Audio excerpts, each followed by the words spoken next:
Welcome back, you night owls. Tonight we embark on a historical deep dive that's kept historians up late for centuries. We're stepping back, far back, into the twilight of the Western Roman Empire. Close your eyes for a moment and picture yourself trudging along the Appian Way, the heavy scent of burning incense drifting over the stone pines. The air is thick with the clamour of a million voices, Latin, Greek and a dozen other tongues, all shouting over the clatter of carts carrying marble and wheat. The sun is setting behind the Capitoline Hill, bathing the towering temples of Jupiter, Mars and Vesta in a warm, impossibly gold light. This is the Pax Romana, a staggering civilization built on laws, legions and a complex web of divine relationships. You feel the crushing weight of this magnificent reality. It's a culture that believes its very survival is tied to the goodwill of the gods. And then you see it. A tiny, almost imperceptible crack starting to form in the foundation of that great temple. A small, stubborn group gathering in the shadows, speaking of one singular, exclusive God. This is the world Christianity was born into. You probably won't survive this mental journey without questioning everything you thought you knew about Roman decline, so brace yourself. So, before you get comfortable, take a moment to like the video and subscribe, but only if you genuinely enjoy what I do here. And as you settle in, let me know where you're listening from and what time it is for you. Now, dim the lights, maybe turn on a fan for that soft background hum, and let's ease into tonight's journey together.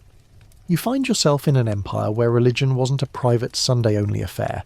It was the essential, interwoven fabric of the state. Think of it less as faith, and more as a civic duty, a social contract with the cosmos. The Roman state guaranteed peace, safety and prosperity, but only because the priests and magistrates meticulously performed the Pax Diorum, or the peace of the gods. Every festival, every sacrifice, every augury taken from the flight of birds or the steaming entrails of a slaughtered animal, all of it was a bureaucratic spiritual exercise designed to keep the empire safe. When you, as a Roman citizen, poured a libation to the genius, the protecting spirit of the emperor, or offered a piglet to Mars before a campaign, you weren't just praying, you were participating in the survival of the state. This mainstream historical fact, that Roman religion was fundamentally utilitarian and polytheistic, is key to understanding the initial conflict. It wasn't about belief, it was about loyalty. You could worship the Egyptian goddess Isis, the Persian god Mithras, or a dozen local Gaulish deities. Rome was surprisingly tolerant, provided you also paid your dues to the official state cults. It was a spiritual buffet, but you had to eat the government-mandated appetizer. Now let's look closer at that spiritual buffet. You might think of Roman paganism as one monolithic thing, but it was gloriously messy, a bit like your attic before a spring clean. Alongside the big official gods, Jupiter, Optimus, Maximus and his gang, you had thousands of household spirits, minor deities guarding specific places, and the aforementioned plethora of imported cults. The Romans, practical people that they were, would often simply absorb the gods of a conquered people, believing that more deities on your side was always better. They even had a goddess of the sewer system, Cloacina. Now there's a dedication for you. Historians still argue whether this syncretic, absorbent nature of Roman paganism actually weakened the state's spiritual identity over time, making it easier for a more exclusive faith to gain a foothold, or if its flexibility was actually its great strength. It's a chicken and egg situation. Did the open pantheon invite Christianity in, or did Christianity's rigidity ultimately reject the open pantheon? Speaking of rigidity, let's talk about the quirkier side of Roman devotion, the Vestal Virgins. These 6 women, serving for 30 years, were arguably the most important women in Rome. Their sole job was to tend the sacred fire in the Temple of Vesta. If that fire went out, it was considered a disaster of epic proportions, a sign that the gods had withdrawn their protection, potentially leading to famine, plague, or barbarian invasion. Their virginity was not just a moral requirement, it was a magical necessity. If a Vestal broke her vows, she wasn't publicly executed. She was buried alive in a tomb with a lamp, a small amount of food, and a couch. This wasn't punishment. It was a way for the state to claim it hadn't technically killed her, thereby avoiding pollution, while still appeasing the gods for her transgression. It's a deeply disturbing tidbit that underscores just how much the Romans saw religion as a system of precise, life-and-death contracts rather than a matter of personal salvation or ethics. When a Roman looked at a Christian refusing to throw incense on a pagan altar, they didn't see a martyr. They saw a lunatic who was actively jeopardizing the harvest for the entire city. It was the ultimate selfish antisocial act. The early Roman response to Christianity, then, wasn't theological, it was political and social. Imagine the exasperation of a Roman governor. Look, we let you worship your Jesus, fine, but why won't you just say Caesar is Lord too? It's just a phrase. We do it for everyone. The Christians, however, had a fundamentally different worldview. Their God was jealous, a concept utterly foreign to polytheism. They couldn't simply add Jesus to the imperial roster of deities. Their allegiance was not just to a deity among others, but to the only God whose kingdom was emphatically not of this world. This refusal to participate in the civic cults, the refusal to join the army, swear oaths by the emperor's genius, or attend the public games, which were often tied to religious festivals, made them look like a fifth column, unpatriotic weirdos who actively wished the empire ill.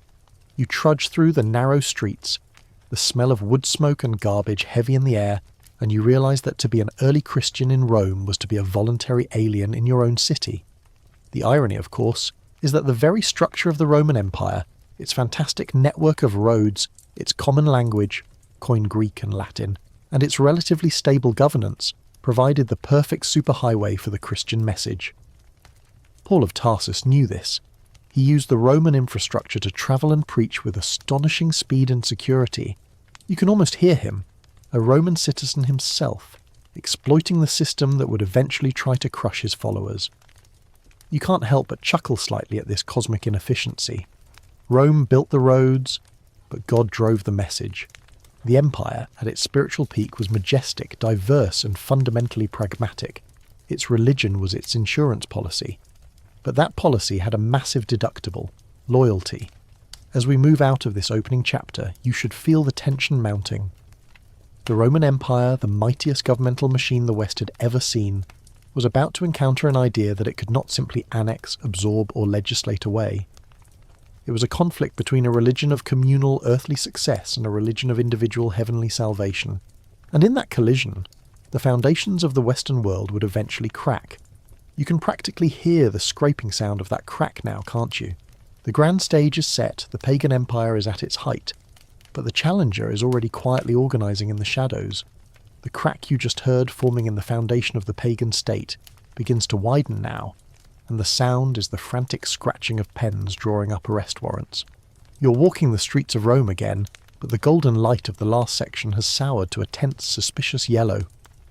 Remember how utterly essential the Pax Deorum was, how Roman religion was simply the maintenance contract for the empire. Well, the Christians, those quiet, stubborn folk who refused to pour libations to Jupiter, started looking less like harmless eccentrics, and more like existential threats when things went wrong. If the Tiber flooded, if the harvest failed, if the legions were annihilated on the frontier, the logical conclusion for any devout Roman was that the gods were angry. And who was making them angry? Those pesky Christians, naturally. The mainstream historical fact here is that early persecution wasn't a constant, bloody campaign orchestrated from Rome. It was sporadic, local, and often driven by public fear and resentment. Before the mid-3rd century, being a Christian was mostly only illegal if you were caught and refused to recant. The famous persecutions under emperors like Nero were often isolated incidents born out of immediate crises. Think of the Great Fire of Rome in 64 AD. Nero, always one for dramatics, needed a scapegoat to deflect the terrifying rumour that he'd started the blaze himself to clear land for his colossal golden house. Who better to blame than a weird, mysterious sect that met in secret, spoke of consuming flesh and blood, the Eucharist, and rejected all things Roman? You can almost hear the whispered accusations in the taverns. It must be the Christians. They hate us, they hate our gods, and they must have started the fire. You trudge through the forum and notice the ubiquitous graffiti, not just of phallic symbols and political slogans, but increasingly crude caricatures mocking Christian worship, like the Alexamenos graffito, a quirky tidbit showing a figure worshipping a crucified donkey. The Roman populace found the central tenet of Christianity, a god being executed on a cross, to be utterly ludicrous, a scandal. Crucifixion was the most shameful, degrading death reserved for slaves and traitors. To worship a crucified man seemed like worshipping a public latrine. This wasn't just theological disagreement, it was a profound cultural revulsion that bubbled up from the streets, often preceding any official edict. The Roman worldview celebrated power, victory, and earthly glory. The Christian worldview celebrated humility, suffering, and a kingdom not of this earth. The two were oil and holy water, and they simply refused to mix. The nature of the early persecution shifted dramatically in the 3rd century, right as the empire plunged into what we call the crisis of the 3rd century. You remember that brief moment of peace we talked about? Gone. The empire was reeling. Plague, civil war, economic collapse, and relentless invasions on multiple fronts. Rome had a new emperor every Tuesday, or so it seemed, as generals murdered each other for the purple. It was in this atmosphere of existential panic that the persecutions became state-mandated and empire-wide.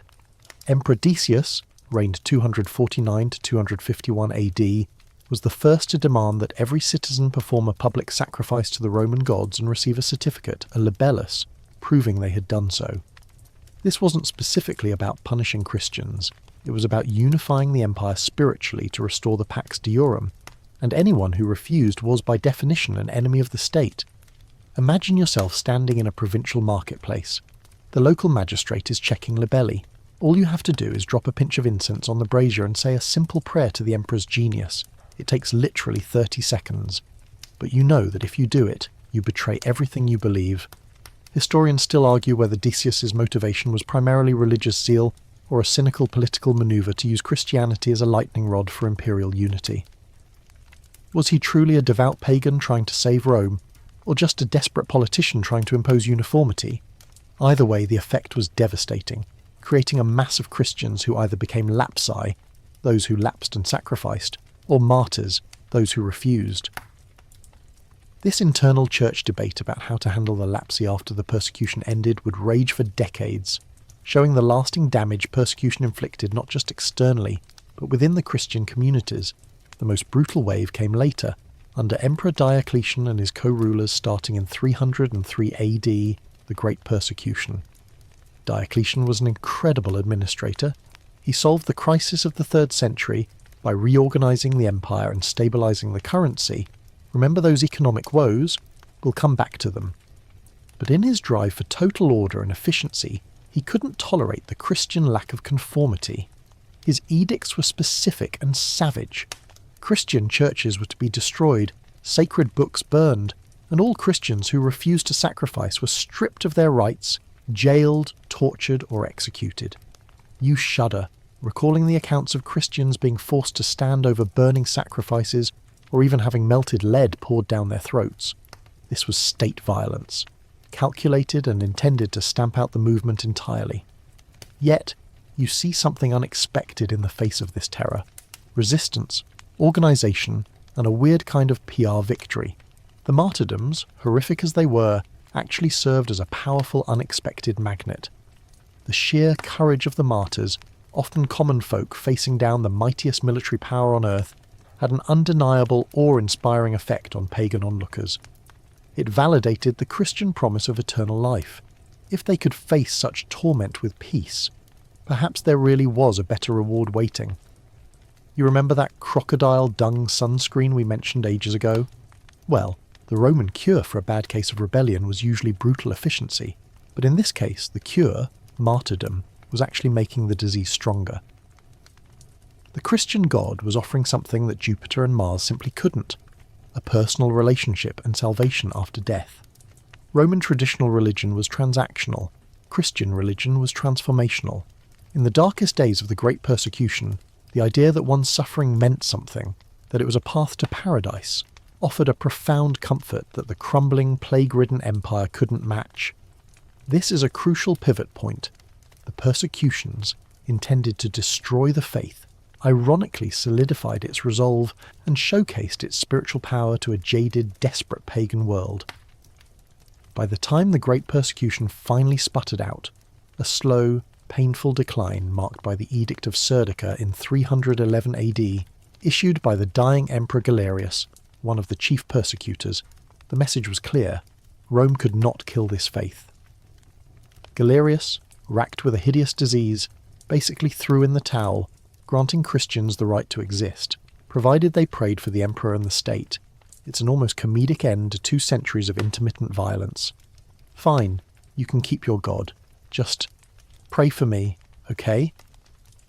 This grudging admission of defeat set the stage for the next truly monumental shift. The empire failed to destroy Christianity, and in doing so created a highly organised, deeply committed and battle-tested spiritual adversary that would soon turn into its political partner. You can almost feel the collective sigh of relief and the quiet, almost arrogant confidence rising from the catacombs. They survived the fire, and now they were ready to emerge into the sunlight. The stage is cleared of the dead, the great clash is over, and the outcome was not what anyone expected. You've seen the empire try to crush the Christians and fail spectacularly, transforming them from a scattered movement into a disciplined, self-aware entity. Now let's peel back the layers and understand why this faith, deemed utterly repulsive by most Roman elites, went viral in a way that would make a modern influencer blush. You stand in the cramped, damp space of a Christian meeting hall, perhaps the back room of a cloth merchant's shop in Corinth, or an underground chamber in the catacombs of Rome. The air is warm and smells faintly of oil lamps and human breath. This is where the magic happened, far away from the grandeur of the Forum, and it's where Rome's spiritual defences were truly breached. The mainstream historical fact here is that Christianity offered social and spiritual capital to the marginalised, providing a sense of purpose and belonging that the increasingly impersonal and stratified Roman Empire lacked. Think of the empire as a massive corporation. If you weren't born into the management structure, the senatorial or equestrian orders, your life was mostly dictated by hard labour, high taxes, and the whims of distant power. Roman paganism, being a civic cult, rewarded public success and aristocratic status. The more successful and wealthy you were, the more important your role in the state's religious rituals. It was a religion of the establishment, by the establishment. Christianity flipped this hierarchy on its head. Suddenly the last were first. A slave could achieve spiritual equality with a senator. Women, who were largely excluded from public life, and the major priesthoods of Roman religion, found unparalleled opportunities for leadership and influence within the church, as deaconesses, patrons, and martyrs. This was revolutionary.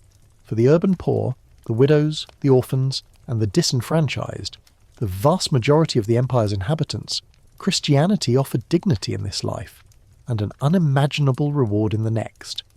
The simple message was that God saw your suffering, cared about your soul, and had a plan for you, regardless of your census ranking. No wonder it spread like wildfire among the proletariat, the working stiff, the person just trying to make it to the next harvest. Now, here's a quirky tidbit that demonstrates the faith's magnetic power, particularly during times of disaster. Christianity's superior response to epidemics. The Roman world was frequently ravaged by plague, most notably the Antonine plague in the 2nd century and the plague of Cyprian in the 3rd. When disease struck, the standard Roman response was to flee the city to avoid contagion, leaving the sick and dying to fend for themselves. The Christian response, however, was radically different. Guided by their ethics of charity and love for neighbour, Christians stayed behind to nurse the sick, even risking their own lives. They often ensured their neighbours had basic food and water. This simple, heroic act dramatically increased survival rates among the Christian population compared to the pagan population. The demographic impact was staggering. As one historian calculated, if a Christian community was 10 to 15% more likely to survive an epidemic, their population would grow significantly faster. So, while the pagan world saw God's wrath, the Christian world saw an opportunity for radical life-saving service. You can't help but admire the sheer defiant courage of tending to a plague victim when the prevailing wisdom is to run for the hills. This brings us to the core scholarly debate that historians still argue whether the primary driver of Christian growth was intellectual appeal, the promise of ultimate meaning and a coherent cosmology, or social appeal, the power of charity and community networking. Was it the sublime philosophy of thinkers like Origen that convinced people, or was it the practical boots-on-the-ground support system that guaranteed a decent burial and a meal when you were hungry? The truth is likely a blend. The intellectual framework provided the justification, but the fraternal safety net provided the immediate tangible benefit. Imagine you're a newly converted woman in Antioch. You've just lost your husband and 3 children to the plague. The pagan temples offer only confusing portents and demand expensive sacrifices you can't afford. Your Christian neighbours, however, wrap you in a community of care. They pool resources for your survival. They speak of your family waiting for you in paradise, and they treat you as an equal member of their assembly. This wasn't just religion. It was a comprehensive alternative society, a counterculture built within the Roman infrastructure. They called each other brother and sister, creating powerful new kinship ties that often transcended the rigid, blood and status-based Roman family structure. This sense of radical inclusion was a formidable asset. The way the faith organised itself was another genius element. Remember those disorganised martyrs? They created a highly efficient hierarchical structure long before they were legal. They had bishops, deacons and presbyters who were effective administrators, managing vast charitable funds and networks of communication between cities, the famous letters of the apostles and early church fathers. While the Roman imperial administration was often sluggish, corrupt, and geographically spread thin, the Christian church was developing a parallel, highly motivated infrastructure that was loyal only to itself and its God. It was like a spiritual shadow government, growing its roots deep into the heart of the empire. You watch as the liturgy unfolds in that cramped meeting room. The common language, the shared sacred texts, the rituals, all of it reinforces unity. Roman paganism, by contrast, was incredibly diverse and localized. The gods of Rome were not the gods of Egypt or Gaul, and their rituals were often mutually incomprehensible. Christianity offered a universal message and a standardized ritual, the Eucharist, that was performed the same way, whether you were in Carthage, Constantinople, or Cologne. This created a sense of unified global identity. A Christian knew they belonged to the same spiritual family no matter where they travelled within the empire.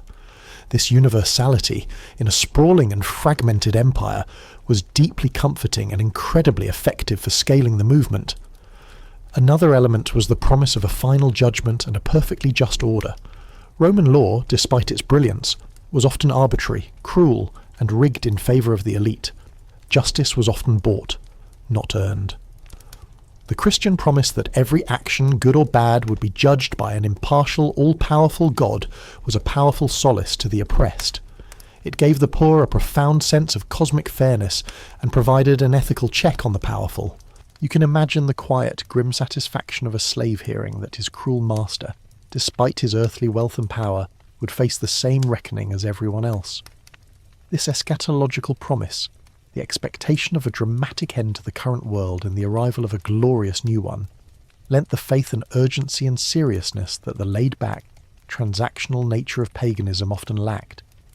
You've sat through the service, and the atmosphere is electric with commitment and quiet purpose. Compare that to your typical Roman religious experience, which often involved a quick formal sacrifice, maybe some divination, and then back to the races.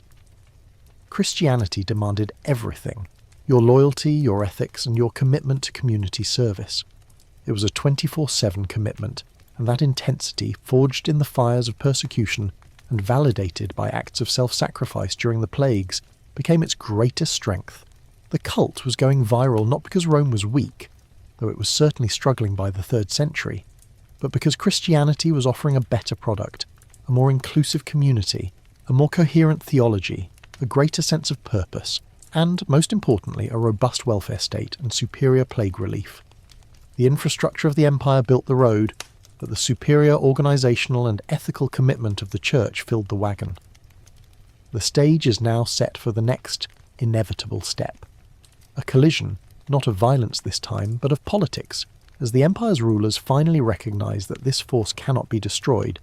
It must be co-opted. The cross is about to move from the catacombs to the halls of power, dramatically changing the stakes of our entire narrative.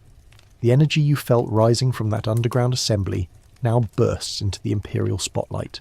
We shift our focus dramatically from the persecuted to the persecutor, or rather the soon-to-be patron, Constantine the Great. You're no longer lurking in the back alleys. You're now standing on the precipice of a seismic political shift that will change the course of Western history forever. The time is 312 AD, and the air is thick with the dust of marching armies and the metallic scent of impending battle. The empire is still fractured, a mess of competing emperors clawing at each other for control following the messy end of the Great Persecution. The mainstream historical fact that anchors this section is the Battle of the Milvian Bridge, an event near Rome in October 312 AD where Constantine defeated his rival Maxentius and secured control of the Western Roman Empire. The reason this battle matters so profoundly to our story is the legendary sign that appeared to Constantine. Before the battle, sources claim Constantine saw a vision in the sky, either a cross or the Chi symbol, the first two letters of Christ in Greek, accompanied by the divine message, in hoc signo vinces, in this sign, conquer. He immediately ordered the symbol painted onto the shields of his soldiers. Whether this was a genuine conversion, a calculated political manoeuvre, or a simple misinterpretation of a solar halo is one of history's most delicious lingering questions. You watch the legions marching toward the Tiber River, the newly painted Chi glimmering uneasily on their shields. These soldiers were mostly pagans, worshipping the unconquered sun god, Sol Invictus, and Mars. Imagine their confusion, suddenly fighting under the banner of a deity whose followers had been executed just a few years earlier. This rapid, top-down integration of the Christian symbol is a quirky tidbit that shows how quickly political necessity trumped religious dogma in the Roman military machine. Constantine didn't demand conversion from his troops, he simply demanded obedience to the new military standard, weaving the Christian god into the pantheon of powerful war deities. He was above all a pragmatist. Historians still argue whether Constantine's conversion was truly spiritual or merely a brilliant political calculation. At the time, Christians were still a definite minority, perhaps no more than 10 to 15% of the empire's population. However, they were a highly organised, geographically spread, and increasingly powerful minority, precisely the kind of disciplined, motivated base a newly consolidating emperor needed. Did Constantine choose Christ because he believed, or because he recognised the organisational and spiritual strength of the Church as a stabilising force in a chaotic empire? The evidence is muddy. He continued to mint coins bearing the image of Sol Invictus long after the Milvian Bridge, and he wasn't baptised until he was on his deathbed decades later. His Christianity, at least initially, seemed to be a blend of monotheism and solar worship, perfectly palatable to his pagan soldiers and his Christian allies alike. He was hedging his cosmic bets, and in the high-stakes game of imperial power, that's just good governance. The victory over Maxentius established Constantine as the unquestioned ruler of the West, and he wasted no time formalising his new relationship with the Christian god. Just a few months later, in 313 AD, he met with his co-emperor Licinius, and together they issued the Edict of Milan. You can picture the formal scribes writing out this document, a world-shattering piece of legislation, not because it made Christianity the state religion, it didn't, but because it granted religious toleration to all religions, with a specific focus on restoring property and rights to Christians. This edict was the official end of the persecutions and the legal birth of the institutional church. Suddenly, those cramped meeting halls were no longer necessary. Christians could worship openly, build basilicas, and most importantly receive legal recognition. Remember all that church property confiscated during the Great Persecution? Constantine ordered it restored. This immediately injected a massive amount of wealth and land back into the church's hands, giving it the financial muscle to build its infrastructure and expand its charitable networks on an unprecedented scale. Constantine's relationship with the church quickly moved beyond mere toleration into active patronage. He began to exempt Christian clergy from certain civic duties, like the curiales, who were responsible for collecting local taxes, a job you probably won't survive if you're too honest. He started financing the construction of major Christian churches, including the original St. Peter's Basilica in Rome and the Church of the Holy Sepulchre in Jerusalem. You see him, the most powerful man on earth, literally investing the empire's treasury into the Christian project. This is a monumental pivot. The Pax Deorum is being replaced by the Pax Christi, and the empire's resources are being redirected accordingly. However, Constantine's intervention wasn't always unifying. When he found that the newly liberated Christians couldn't even agree amongst themselves, specifically over the Donatist schism in North Africa, he didn't just ignore it. He intervened, called a synod, and tried to impose a political solution. This is perhaps the most significant and most complex consequence of the Edict of Milan. The moment the emperor became involved in internal church theology, you recall the quiet, disciplined faith we saw earlier? It was about to become entangled with the savage, cutthroat world of Roman imperial politics. Constantine, now the arbiter of religious peace, soon faced a much bigger theological problem: Arianism. This debate, which centred on the nature of Christ, was he co-eternal with God the Father or a created being, threatened to tear the Christian world apart. To solve it, Constantine did what any Roman emperor would do when faced with a massive problem. He convened a grand, empire-wide council, the Council of Nicaea in 325 AD. Imagine the scene. Hundreds of bishops, many of whom still bore the scars of the Great Persecution, gathering at the emperor's expense to hash out abstract metaphysical concepts. Constantine, a layman and yet the supreme authority, presided over the meeting, actively participating and pushing for a unified theological creed. This action established the precedent that the emperor was essentially the convener and enforcer of Christian orthodoxy. It married the power of the state to the doctrine of the church, a fusion known as Caesaropapism that would dominate the Eastern Empire for centuries, and which had huge implications for the West. The foundation of Constantinople, the New Rome, in 330 AD is the final symbolic act of this section. He moved the seat of imperial power away from pagan, aristocratic, tradition-bound Rome to a new, purpose-built, openly Christian city in the east. This didn't mean he immediately purged the city of its pagan elements, but it signalled a definitive break. You watch the colossal effort, ships filled with marble, legions of workers, and the establishment of a capital that was, from its inception, envisioned as a Christian political centre. By the time Constantine died in 337 AD, he hadn't made Christianity the sole religion of the state, but he had done something arguably more profound. He had fully integrated the church into the administrative, financial, and political machinery of the empire. The small persecuted cult was now a favoured partner, enjoying imperial patronage, wielding judicial authority, and acting as a central player in political stability. The fall of Rome, our central question, suddenly gains a new dimension. Was the problem Christianity itself, or the massive systemic changes that came from the integration of the church with the state? Historians still argue whether Constantine saved the empire by providing a new unifying spiritual purpose, or fatally flawed it by introducing a powerful parallel bureaucracy that would eventually compete with secular power. The crossroads have been passed, and there is no turning back. The shift from the anxious whispers of the catacombs to the confident decrees of the imperial court is complete. You are now standing, not in a clandestine meeting hall, but in the newly consecrated marble splendour of a Constantinian basilica, a vast open space built with imperial funds, a testament to the church's stunning rise. The Edict of Milan didn't just stop the persecution. It was the ultimate necessary bureaucracy tool. It allowed the church to emerge from the shadows and perfect the organisational model that had been quietly developing for 3 centuries. The crucial next step was the massive, rapid development of its administrative and financial infrastructure. The mainstream historical fact here is the church's rapid acquisition of land, wealth, and legal privileges under Constantine and his immediate successors, transforming it into the single largest non-governmental institution in the empire. Constantine showered the church with privileges. He granted bishops judicial authority, episcopalis audientia, allowing them to serve as arbitrators in civil disputes. This was a profound, immediate power grab.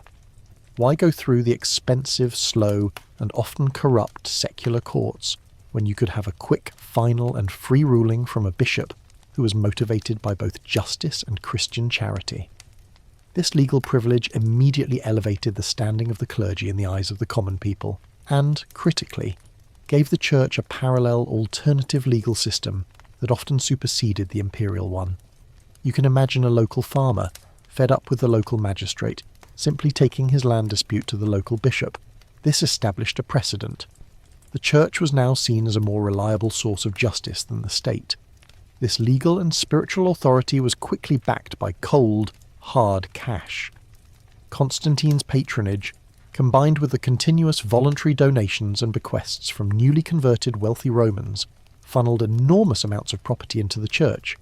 You see aristocratic Roman matrons, eager for salvation, willing their massive estates to the local diocese.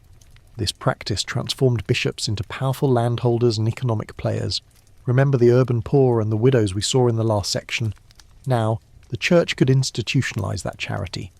The bishop controlled the diaconia, the charitable funds and distribution networks that provided grain, clothing, and relief to the poor. The pagan state provided bread and circuses, a transactional handout. The church provided care and community, a transformative handout. Here's a quirky tidbit about the immense power this afforded the bishops. In many cities, particularly in the West as imperial administration crumbled, the bishop literally became the de facto mayor. In places like Milan or Carthage, the bishop was often better educated, more articulate, and certainly more dedicated to the city's immediate welfare than the distant imperial governor, who was often just a political appointee eager to line his own pockets. Ambrose of Milan, a powerful figure in the late 4th century, even famously forced the Emperor Theodosius I to perform public penance for ordering a massacre, a breathtaking assertion of spiritual authority over secular power. Imagine the nerve! A bishop telling the most powerful man on earth to kneel. This demonstrates a shift in allegiance. For many Romans, the true leader was no longer the distant, increasingly ineffective emperor, but the local, ever-present bishop. Historians still argue whether the church's massive acquisition of wealth and power during this period was ultimately a benefit or a detriment to the empire's survival. Did the church's charitable networks and social cohesion cushion the shock of the barbarian invasions, keeping society together when the state failed? Or did the church's tax-exempt status, its siphoning of wealth and talent as the best and brightest sought clerical careers instead of civil service, and its parallel legal system undermine the empire's financial and administrative base, accelerating the Western Empire's collapse? It's a compelling debate over whether the church was a life raft or a parasite. You realise that this growing infrastructure wasn't just about buildings and money, it was about manpower and talent. As the quality and integrity of the secular Roman bureaucracy declined, plagued by corruption and an unwillingness of the elite to serve in costly, thankless public roles like the curiales, the church's administration was ascending. It offered a career path based, at least in theory, on merit and dedication, not just birthright. Smart, ambitious young men, recognising the future, flocked to the priesthood.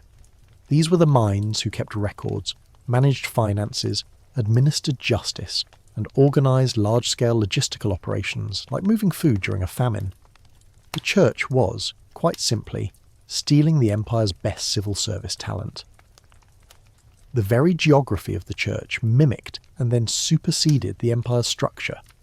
The dioceses, headed by bishops, were often based on the administrative units of the Roman Empire. The great metropolitan centres, Rome, Antioch, Alexandria, Constantinople, became the seats of the most important archbishops or patriarchs. This created a parallel system of governance. Wherever the Roman Empire had a presence, the Christian church soon had a bishop, often a more permanent, locally invested fixture than the constantly rotating imperial officials. This newfound power, however, brought with it a different set of problems: internal division and doctrinal conflict.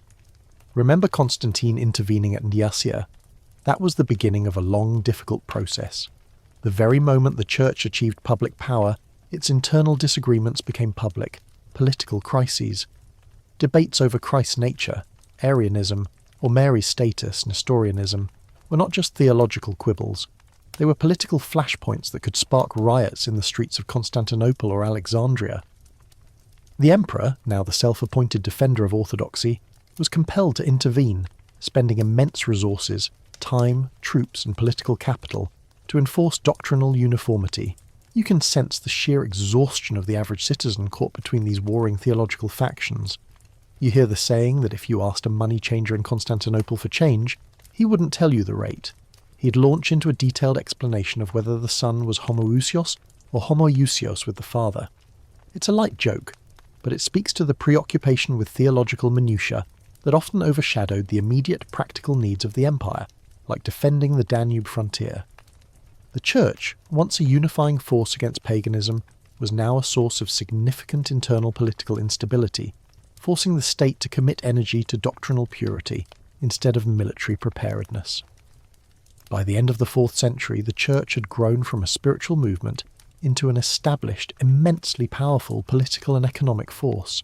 It had the wealth to endure, the organisation to act, the moral authority to command, and the legal privilege to compete with the state.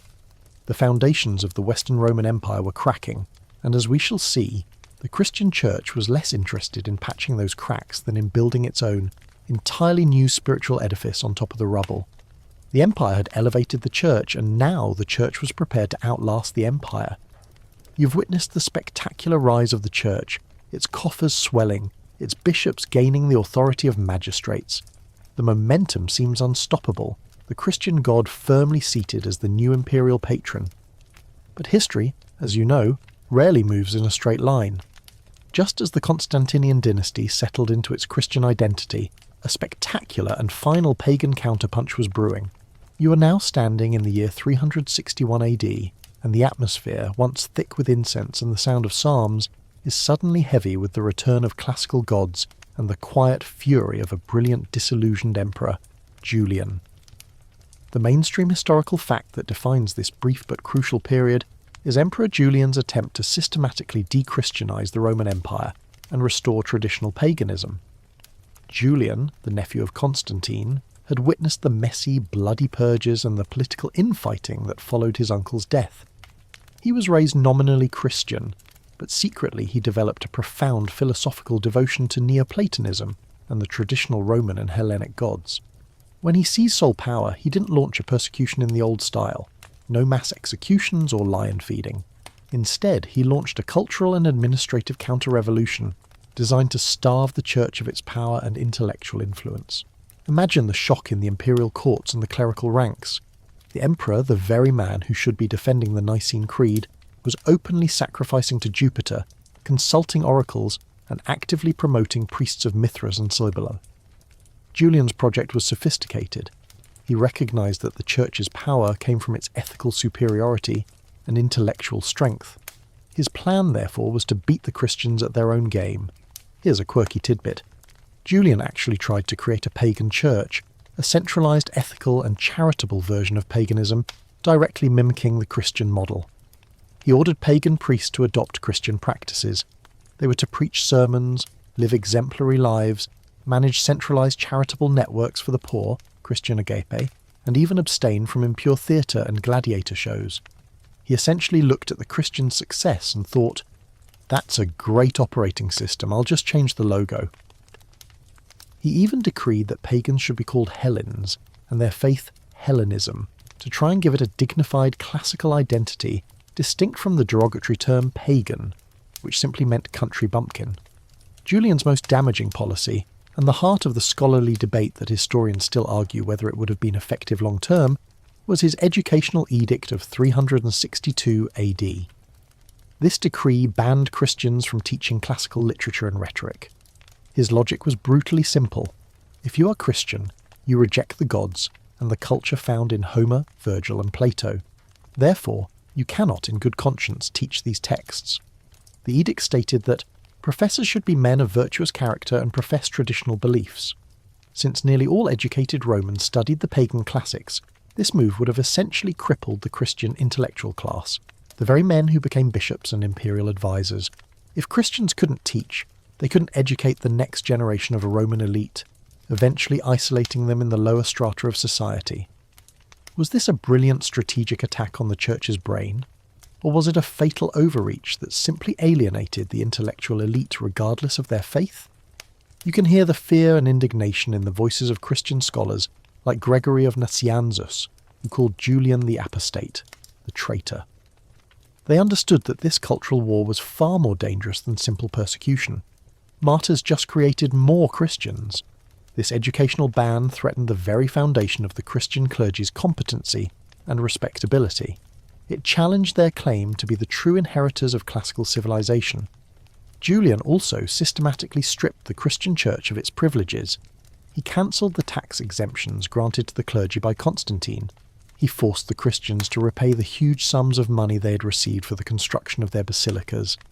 He actively promoted Jews, in part to annoy the Christians, even giving permission to rebuild the temple in Jerusalem, a project that was famously and mysteriously abandoned. He was, in short, methodically dismantling the Constantinian settlement. However, Julian's reign was a flash in the pan. His fervent restoration of paganism was met with widespread apathy among the general populace. The pagan traditionalists, largely the entrenched old senatorial families in Rome, were often more interested in maintaining their rituals and social status than in Julian's deep philosophical pagan revival. The general population, especially in the East, was either indifferent or actively Christian. Julian's ascetic zeal, which included wearing unkempt beards and writing treatises on the proper way to sacrifice, struck many as eccentric and out of touch with Roman pragmatic tradition. He was trying to force a philosophical revival on a population that had largely moved on. You feel the palpable relief in the Christian communities when, after only 18 months on the throne, Julian was killed in a skirmish during a campaign against the Persians in 363 AD. Legend says his dying words were, "Thou hast conquered, O Galilean." Whether true or apocryphal, it perfectly encapsulates the moment. The final, intelligent and highly motivated attempt to reverse the Christianization of the empire had failed. With Julian's sudden death, the brief pagan restoration crumbled. The very next emperor, Jovian, was Christian, and the edicts of Julian were quickly reversed. The church's privileges were restored, and its inevitable march towards becoming the dominant official state religion resumed with renewed vigour. The enduring significance of Julian's interlude is that it demonstrated that Christianity was now too deeply rooted in the empire's institutions and among its people to be simply legislated out of existence. It was no longer a fringe movement. It was an integral part of the empire's cultural and intellectual landscape. The administrative structures, the charitable networks, and the passionate adherence of the population, all of it survived the imperial backlash. Julian proved, unintentionally, that Christianity had achieved a critical mass. As you step away from this failed restoration, the path ahead becomes clearer. The secular state has officially tried tolerance, persecution, and reversal, and all have failed to contain the power of the Church. The next logical step for the Roman emperors trying to unify their fractured state will be to try total co-option and legal supremacy. The stage is set for the definitive moment when Christianity transitions from the favoured religion to the only legal religion. The Roman Empire is about to commit to a singular god, and the consequences for the old Roman identity will be seismic. The pendulum has swung violently, from persecution to tolerance, and then briefly back to pagan revival. But now it locks into a single, definitive position. Julian the Apostate's failure demonstrated that the Church could not be killed or reversed. The imperial response following Julian's death was to embrace the Christian project fully and completely, not just as a favoured cult, but as the singular, mandatory ideological framework for the entire Roman world. You're now standing in the late 4th century, witnessing the final dramatic transition from a pluralistic society to a monolithic Christian state. The mainstream historical fact that seals this fate is the Edict of Thessalonica in 380 AD, issued by Emperor Theodosius I. This decree made Nicene Christianity, the orthodox position hammered out at the Council of Nicaea, the one and only official state religion of the Roman Empire. No more hedging bets with Sol Invictus. No more quiet, tolerated pockets of traditional paganism. The edict explicitly condemned the Nicene faith's theological rivals, specifically Arianism, and labelled all non-adherents, including pagans, as demented and insane. They were branded as heretics, subject to both divine and imperial punishment. This wasn't just a religious policy, it was a profound redefinition of Roman identity. To be a true Roman citizen was now, by law, to be a Christian. The Pax Deorum was utterly and irrevocably replaced by the Pax Christi, and the state was now committed, by force of law, to enforcing theological purity. You can feel the legal seismic shift.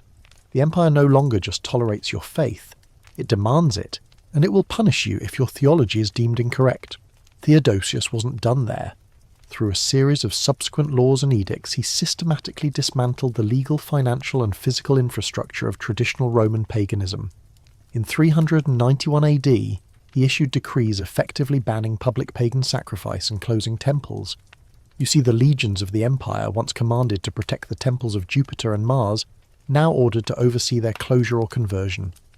The eternal flame of the Vestal Virgins, That quirky tidbit we discussed earlier, representing the very continuance of Rome, was finally extinguished. The Vestals were dismissed, their endowments confiscated, and the Temple of Vesta abandoned. The spiritual contract between Rome and its ancient gods was officially, legally, and definitively terminated by the emperor himself. Imagine the powerful ancient Roman senatorial families who had proudly held the major pagan priesthoods for centuries, watching in horror as the imperial law stripped them of their ancestral duties and honours. This act, more than any barbarian invasion, severed the continuity between the Republic, the early empire, and the new Christian state. The old aristocratic elite, particularly in Rome, were suddenly strangers in their own city, their civic and religious identity delegitimized by the crown. Historians still argue whether the decrees of Theodosius I were the true beginning of religious intolerance in Western history, or simply the climax of a societal trend that had already made paganism irrelevant. Did the state, through these harsh laws, create persecution, or was it merely codifying the demographic and cultural shift that had already occurred in the cities? Was the Roman Empire's decline accelerated by abandoning the spiritual pluralism that had defined its long stability, or was the imposition of a singular orthodoxy a desperate final attempt to restore the unity the empire so desperately lacked? The immediate effect of Theodosius's edicts was a surge of Christian zealotry, often manifesting as violence against pagan monuments and worshippers. Bishops, emboldened by imperial sanction, often led mobs to destroy temples and cult statues. The most infamous example is the destruction of the Serapeum in Alexandria in 391 AD, a massive temple complex and repository of knowledge. You can picture the smoke rising, the sound of chisels against marble, as zealous monks and Christians, encouraged by the local bishop, demolished one of the ancient world's most impressive symbols of Hellenic culture and worship. This state-sanctioned vandalism was a powerful, brutal demonstration that the old gods had been defeated politically and physically. This shift meant that the massive administrative and financial machinery of the empire was now entirely at the disposal of the church. Imperial tax revenues were diverted to fund the construction of massive churches, like the basilicas of St. John Lateran, to support the clergy and to provide the logistical backbone for major ecumenical councils. The church, which had spent centuries quietly building a parallel society, was now officially merged with the state's infrastructure. Consider the manpower shift. The highest honours and the safest, most influential careers were now in the church. Why risk being a provincial governor subject to the whims of a distant emperor, the peril of a battlefield, or the ruinous taxes of a curialis, when you could be a revered, wealthy, and politically immune bishop? The best and brightest, the men of talent and administrative skill, the same men we noted the church had been poaching, now officially had the highest social mobility and security within the clerical ranks. This intellectual and talent drain arguably starved the secular bureaucracy and the civil government of the high-quality personnel it desperately needed to manage a crumbling empire. You feel a profound sense of closure, but also of unease. The Roman Empire, the great melting pot of cultures and gods, had traded its ancient identity for a fierce, singular, and often intolerant faith. While Christianity undoubtedly offered spiritual unity and a vital social safety net, its elevation to state religion came at a cost.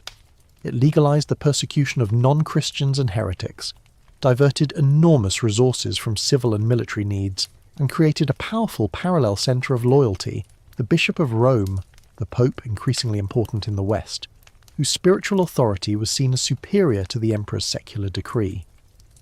The final act of this section is Theodosius's death in 395 AD.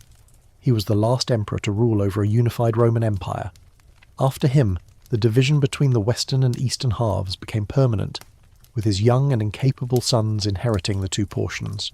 Theodosius left behind an empire that was officially and aggressively Christian, but one that was structurally fractured and facing immense pressure on its frontiers. The spiritual problem was solved, but the military and economic problems remained, and in fact worsened. The official triumph of Christianity coincided almost perfectly with the rapid political decline of the Western Roman state. This tight chronological overlap is, of course, the great enigma that fuels our entire discussion. Did one cause the other, or did they simply share the same historical stage?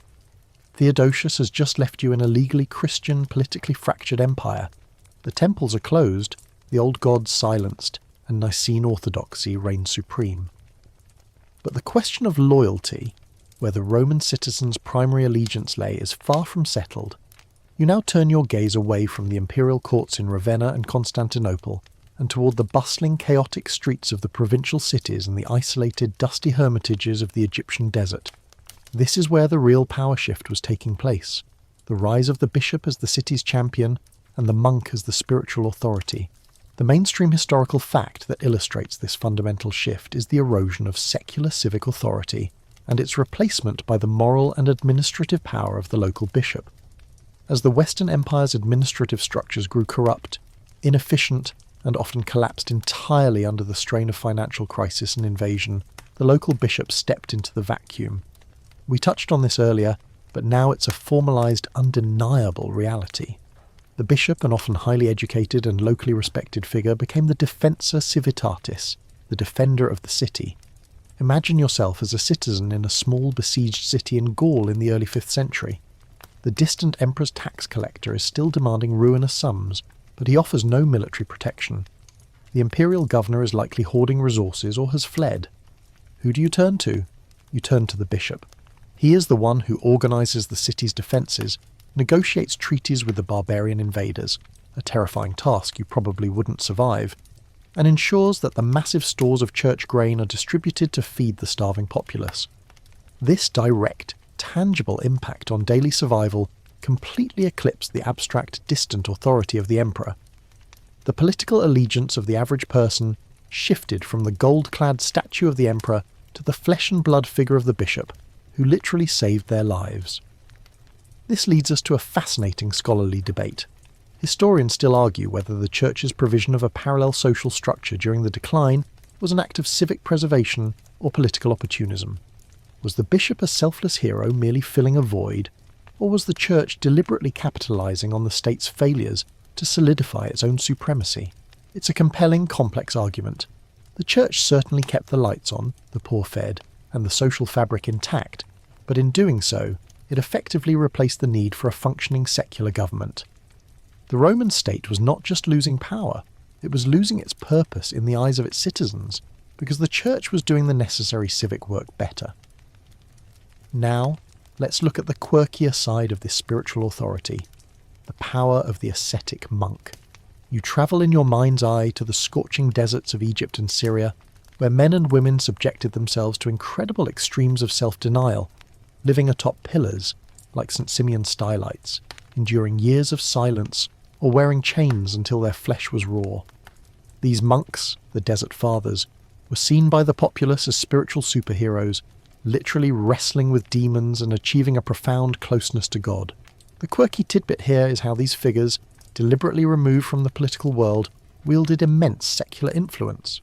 Crowds would flock to the base of Simeon's pillar for spiritual counsel, but also for very worldly reasons, to ask him to intercede with the governor, to settle a land dispute, or to use his spiritual authority to pressure politicians.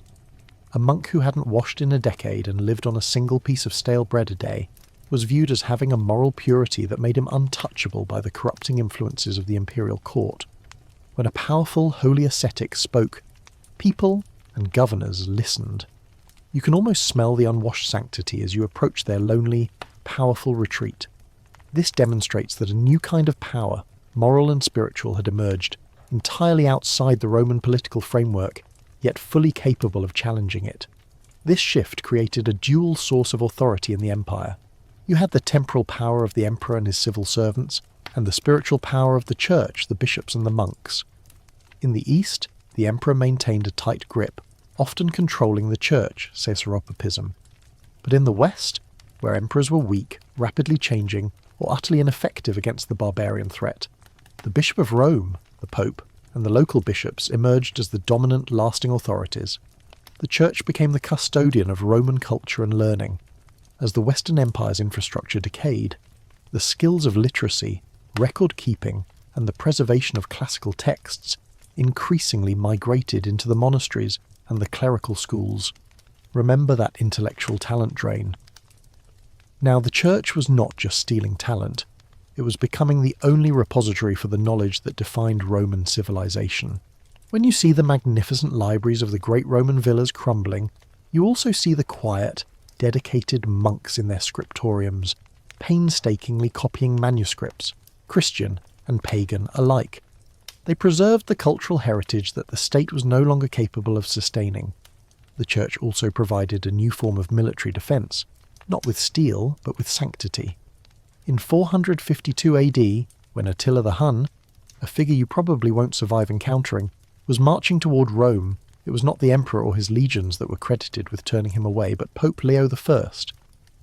The legendary meeting between the unarmed pope and the terrifying Scourge of God on the banks of the river Mincio cemented the image of the Bishop of Rome as the ultimate guardian of the city, a power greater than the emperor's legions. Whether Attila turned back due to Leo's eloquence, an outbreak of plague in his army, or simply logistical problems is debatable. But the narrative of spiritual defence was immediately seized upon and popularised. This gradual, overwhelming shift in popular allegiance and administrative function is central to our question. When the Roman Empire in the West eventually collapsed, it wasn't a hard break. It was a slow transition of authority. The post-Roman kingdoms established by the Visigoths, Vandals and Ostrogoths didn't replace a functioning Roman state with their own. They simply replaced a powerless, distant emperor with a new king, while the local bishop remained the constant, functioning centre of civic life. The Christian Church was the bridge between the collapse of the Roman state and the beginning of the medieval world. It was the only Roman institution that the barbarians, being increasingly Christianized themselves, albeit often Arian, a point we'll come back to, respected and retained. The Church, in its role as both monk and mayor, effectively domesticated the Western Roman collapse. It mitigated the worst effects of the political failure, but simultaneously accelerated the irrelevance of the secular imperial office. It gave the Roman populace a new place to put their faith and their taxes, a new source of law and a new identity, Christian rather than simply Roman. The foundations have cracked and crumbled. The new spiritual edifice is already standing tall upon the rubble. You've watched the church solidify its power and allegiance shift from emperor to bishop. But while all this spiritual and bureaucratic manoeuvring was taking place within the walls of the empire, the dam on the frontiers was beginning to crack, and the trickle of peoples was about to become a flood. We must now turn our attention to the barbarians, a term the Romans used to lump together a vast array of peoples living beyond their borders, and examine their complex relationship with the empire. A relationship that was less about a single, decisive invasion, and more about a mass migration and integration process.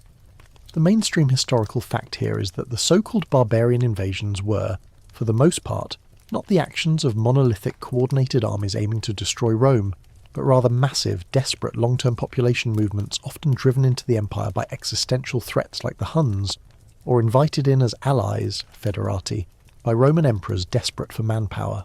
The year 376 AD marks a crucial turning point. The Visigoths, a large Gothic group, begged Emperor Valens to allow them to cross the Danube River and settle inside the empire, seeking refuge from the terrifying Huns. Imagine the scene at the Danube frontier. Hundreds of thousands of Visigoth men, women and children with their carts and livestock waiting to cross. The Romans, in their administrative arrogance, mishandled the entire process.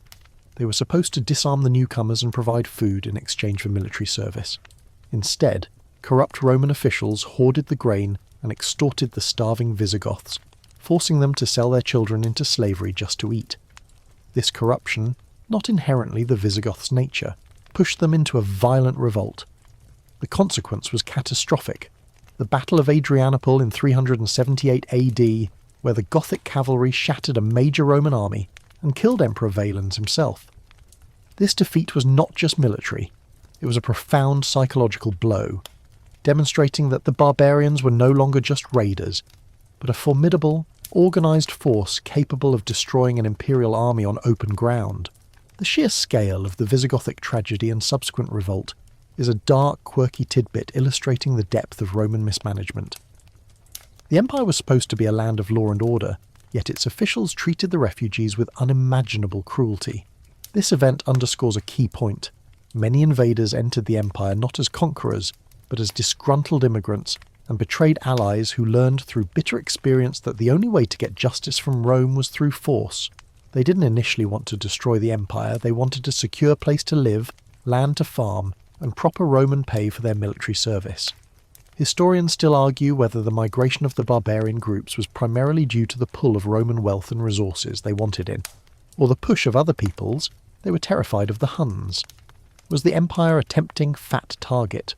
Or was it the only safe haven left in a world engulfed by chaos?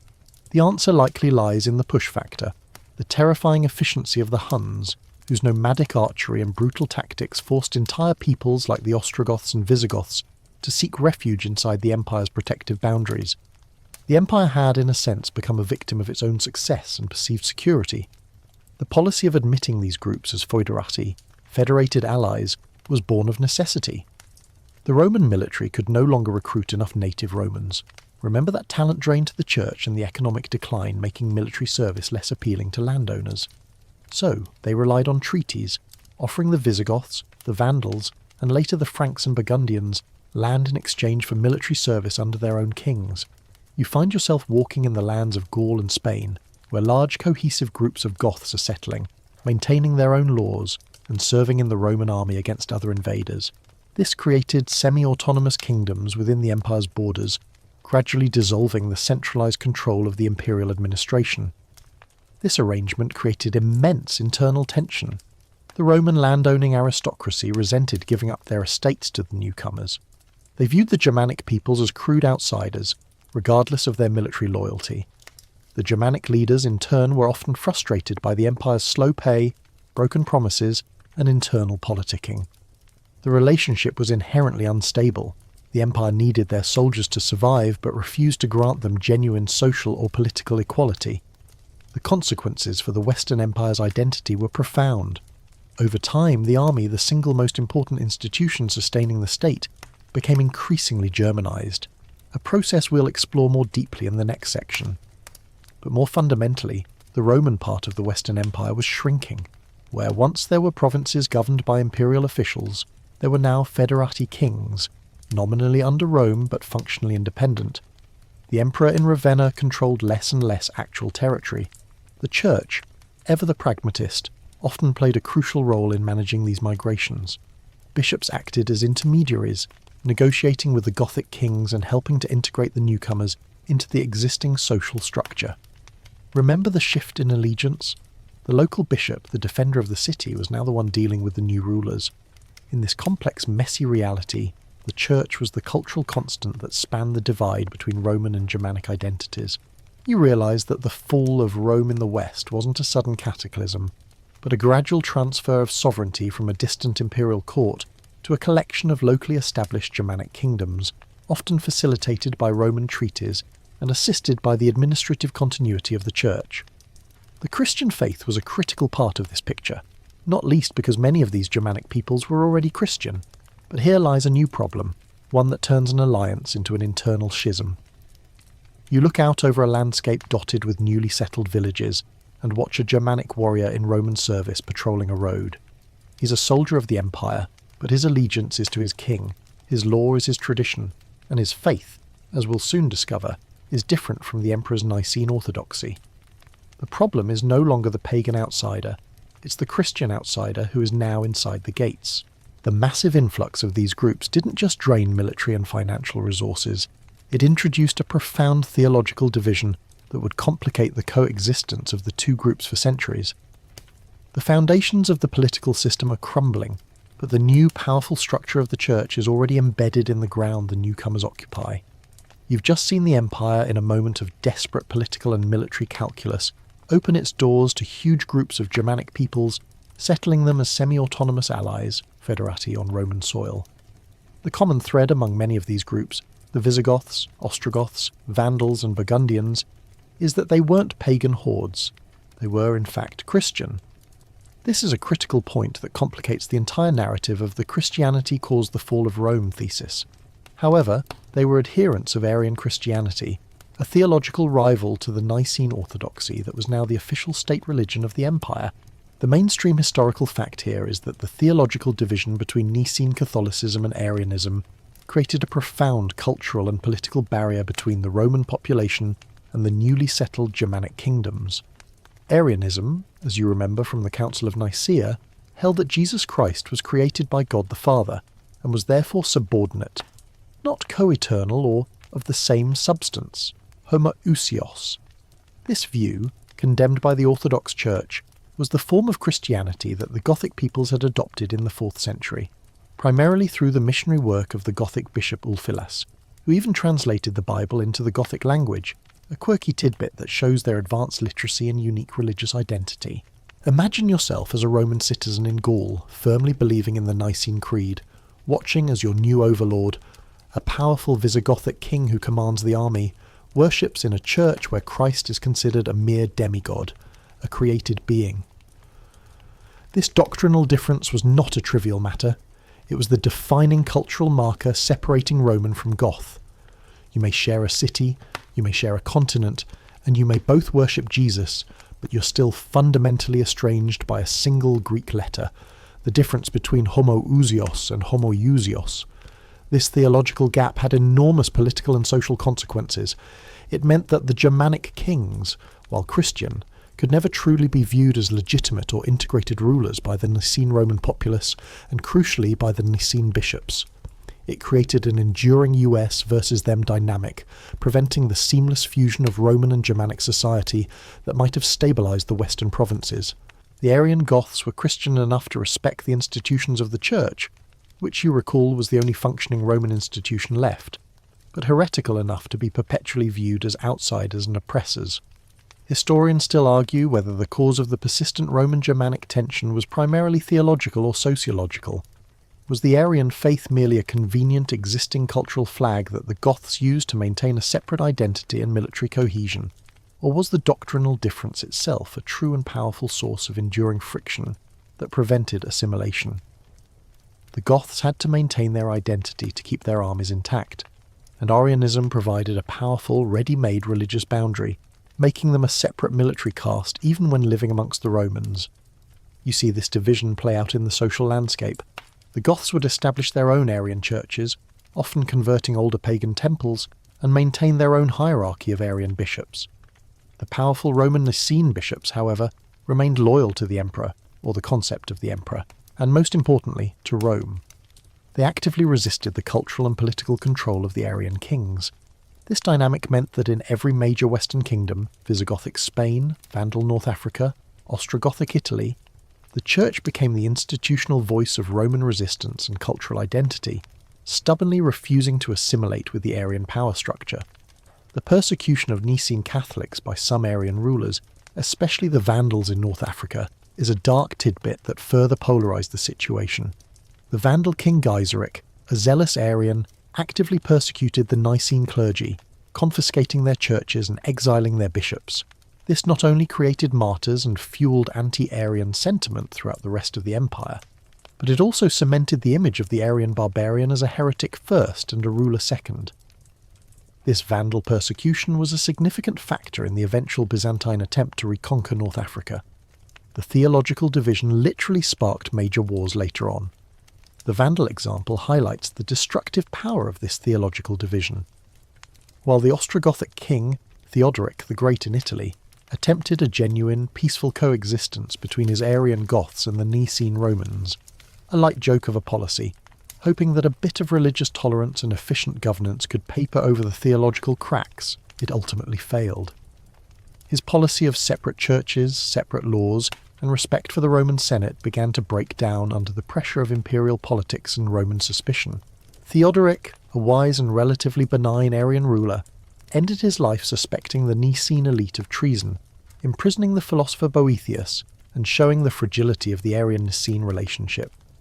This dynamic placed immense pressure on the failing infrastructure of the Western Empire.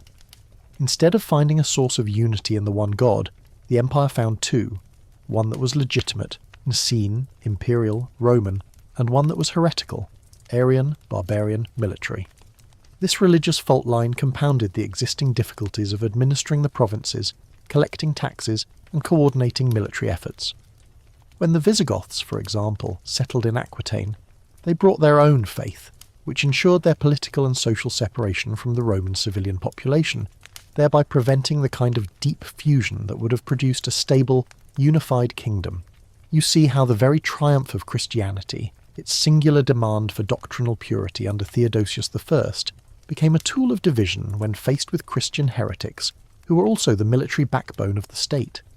If Constantine had embraced the faith when it was still diverse and less rigid, perhaps a pluralistic Christian Rome might have tolerated the Arianism of its allies. But the empire that collapsed was one that had committed to a single, specific, non-negotiable theological position. Ultimately, the Arian kingdoms in the West proved temporary. They lacked the full cultural legitimacy that comes with popular religious endorsement. The conversion of the Franks to Nicene Christianity under King Clovis around 500 AD, a quirkier later development, was a brilliant strategic move that immediately gave them the loyalty of the Gallo-Roman population and the powerful endorsement of the papacy. The Franks, being Nicene, were seen not as foreign heretics but as liberators, and they were the only Germanic group to establish a lasting, stable kingdom in the West. This, perhaps more than any other factor, demonstrates the sheer political necessity of Nicene orthodoxy for long-term power in the former Western Empire. The legacy of Arianism in the West is that it served as a spiritual insulator, keeping the Germanic rulers separate from their Roman subjects and ensuring that the Western Roman Empire was not simply replaced by stable, integrated kingdoms, but by a series of theologically and politically divided entities that were constantly at war with each other, further eroding the stability of the region. You've navigated the treacherous waters of theological division, realizing that the Arian faith of the Goths and Vandals served as an unbreachable wall between the new rulers and the old Roman populace. Now let's pivot to the very institution that was supposed to keep those walls from being breached in the first place, the Roman army. The legions were the beating heart of the empire, the guarantor of the Pax Romana. But by the 5th century that heart was failing, not from a singular attack, but from a long, complex process of internal decay and foreign dependence. The mainstream historical fact that defines this era is the increasing and unavoidable reliance on non-Roman Germanic soldiers for the defence of the Western Empire, leading to a long-term decline in loyalty, training, and overall military cohesion. This wasn't a sudden event. It was a desperate, gradual necessity. The empire simply could no longer recruit enough native, land-owning Romans willing to endure the rigours of military life. The reasons are complex. The aforementioned talent drain to the safety of the church, the decline in population from plague and economic woes, and the sheer unattractiveness of a soldier's life compared to the security of a clerical post or the relative comfort of a patron's estate. The army of the late empire was a shadow of its former self, not in terms of sheer numbers, but in terms of dedicated Roman manpower. You see the shift in the very command structure. The old system, where legions were led by senators, was replaced by a reality where the most powerful military officers, the magistri militum, masters of soldiers, were often Germans by birth. Figures like Stilicho, Vandal, Ricimer, Suev, Visigoth, and Vdoacer, Syrian, effectively controlled the Western emperors, who were often mere puppets. Imagine the irony. The empire was being defended by the sons of the very people it once fought against, with the real power resting in their hands, not those of the Roman nobility. The emperor was essentially hiring an expensive, perpetually disgruntled mercenary CEO to run the military wing of his failing corporation. This leads us to a key scholarly debate. Historians still argue whether the Germanization of the army was a cause of the Western Empire's collapse or merely a symptom of deeper structural problems, specifically the empire's inability to pay for and supply its own native troops. If the fiscal base hadn't crumbled, a point we'll address next, perhaps Rome could have afforded to maintain a primarily Roman military. Did the Romans stop fighting because they couldn't afford to, or did they stop affording it because they didn't want to fight? It's a cruel paradox. The dependence on foreign soldiers was a military necessity that simultaneously created a profound political vulnerability. The quality and loyalty of these Germanic troops were fundamentally different from the legions of the Republic or the High Empire. They were often fighting for their own commanders, their own tribal structures, and for immediate pay and land grants, not for the abstract glory of Rome or the citizenship that Roman service once conferred. Their primary loyalty was not to the emperor, who might be assassinated next Tuesday, but to their foederati king or their magister militum. When the imperial treasury failed to deliver their pay, a frequent occurrence in the desperate 5th century, their default response was to revolt, raid the provinces, or switch allegiance to a more reliable, wealthier warlord. You can almost feel the instability of this system, where the empire's defence was dependent on fragile treaties and the uncertain flow of gold. Here's a quirky tidbit illustrating the depth of this shift. By the 5th century, the cultural and social markers of a Roman soldier had almost disappeared. They no longer wore the iconic segmented armour, lorica segmentata, but adopted the chainmail and trousers favoured by their Germanic counterparts. Even the old, highly disciplined training rituals were often abandoned in favour of the Germanic emphasis on shock cavalry and personal prowess. Furthermore, many of these soldiers had never even been to Rome, spoke no Latin, and followed their Arian faith. The Roman army had, in many places, become a Germanic army dressed in Roman livery, a crucial distinction. Now, where does Christianity fit into this military drain? It contributes in 2 distinct ways. First, as we've established, the Church offered an alternative, safer, and socially respected career path that diverted high-quality, educated Roman men away from military and civil service. Remember those talented administrators who became bishops? They were potential generals, quartermasters, and paymasters.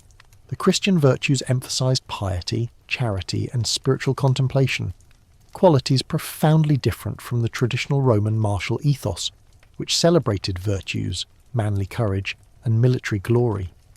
While the Church certainly supported the concept of a Christian emperor fighting to defend the faith, the physical act of military service was often viewed as a lower calling than clerical duties, particularly in the West.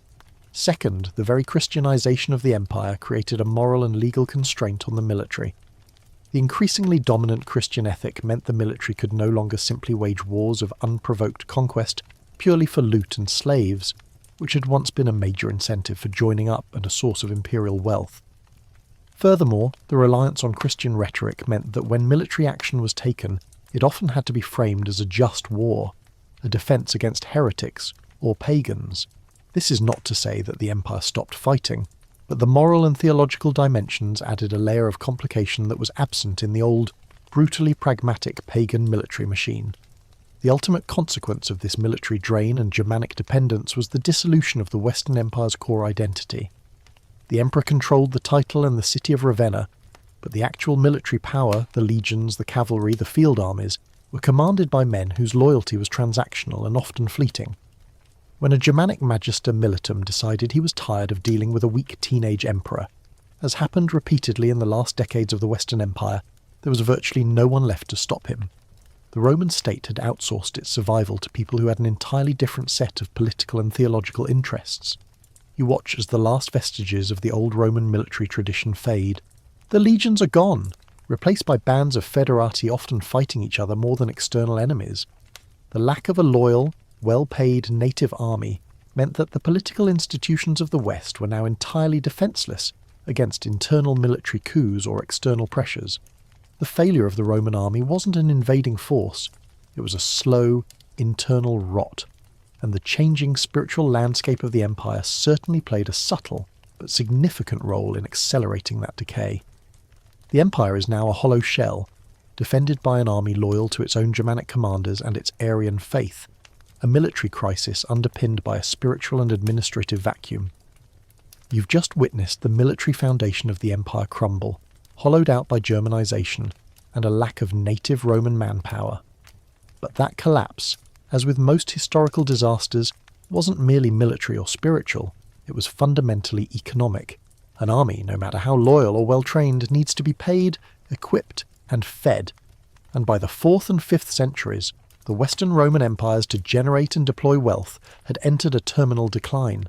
The mainstream historical fact here is the structural economic decay of the Western Empire, characterized by crippling inflation, rampant debasement of the coinage, a profound shift to a non-monetary localized economy, and the collapse of the central tax system.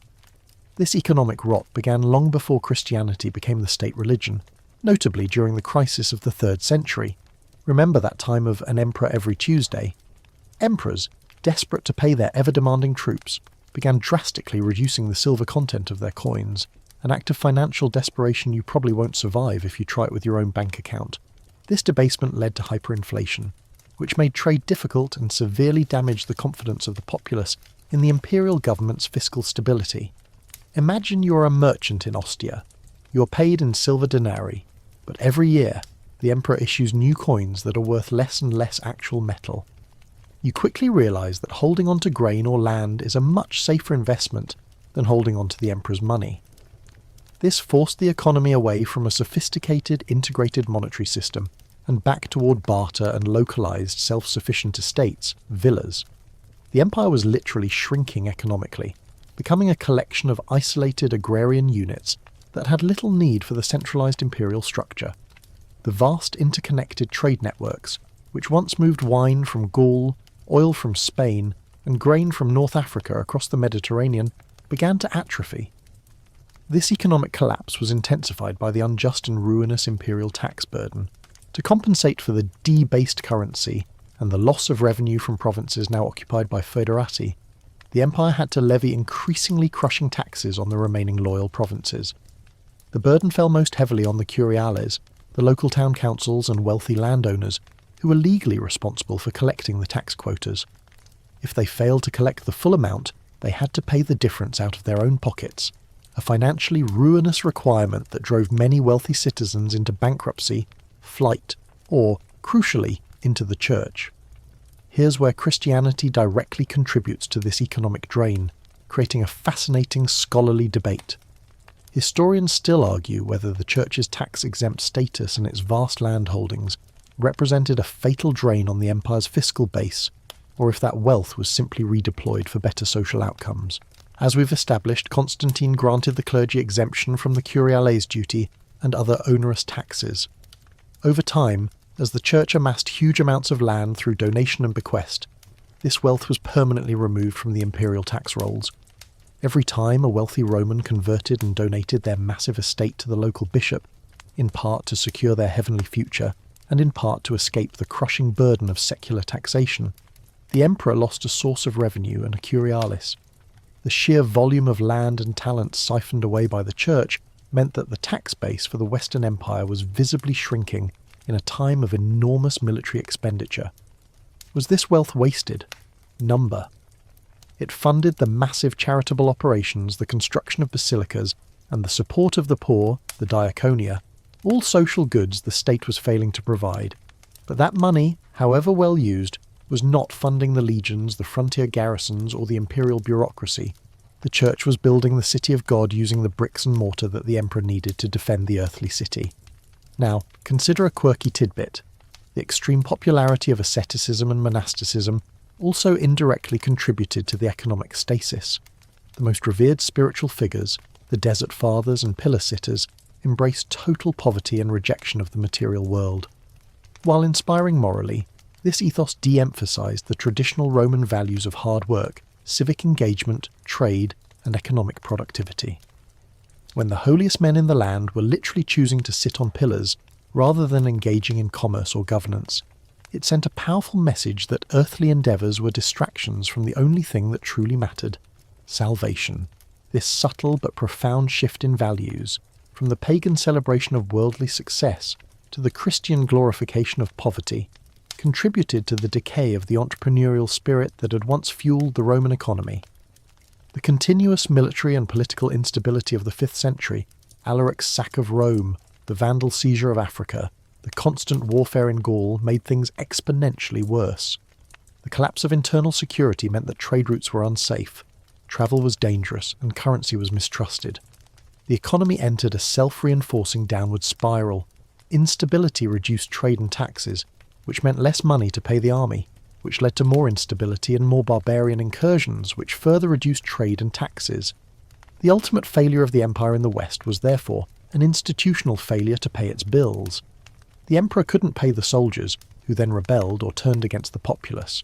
The inability to pay the soldiers was linked to the collapse of the central tax system, which was exacerbated by the flight of talent and capital into the tax-exempt parallel economy of the church. The church was not maliciously bankrupting the empire, but its existence as a massive tax-immune entity provided a crucial escape hatch for the aristocracy and a massive sink for the empire's wealth, thereby accelerating the fiscal crisis. You stand amidst the ruins of a provincial town looking at a deserted marketplace. The columns are still standing, the roads are still paved, but there is no one trading.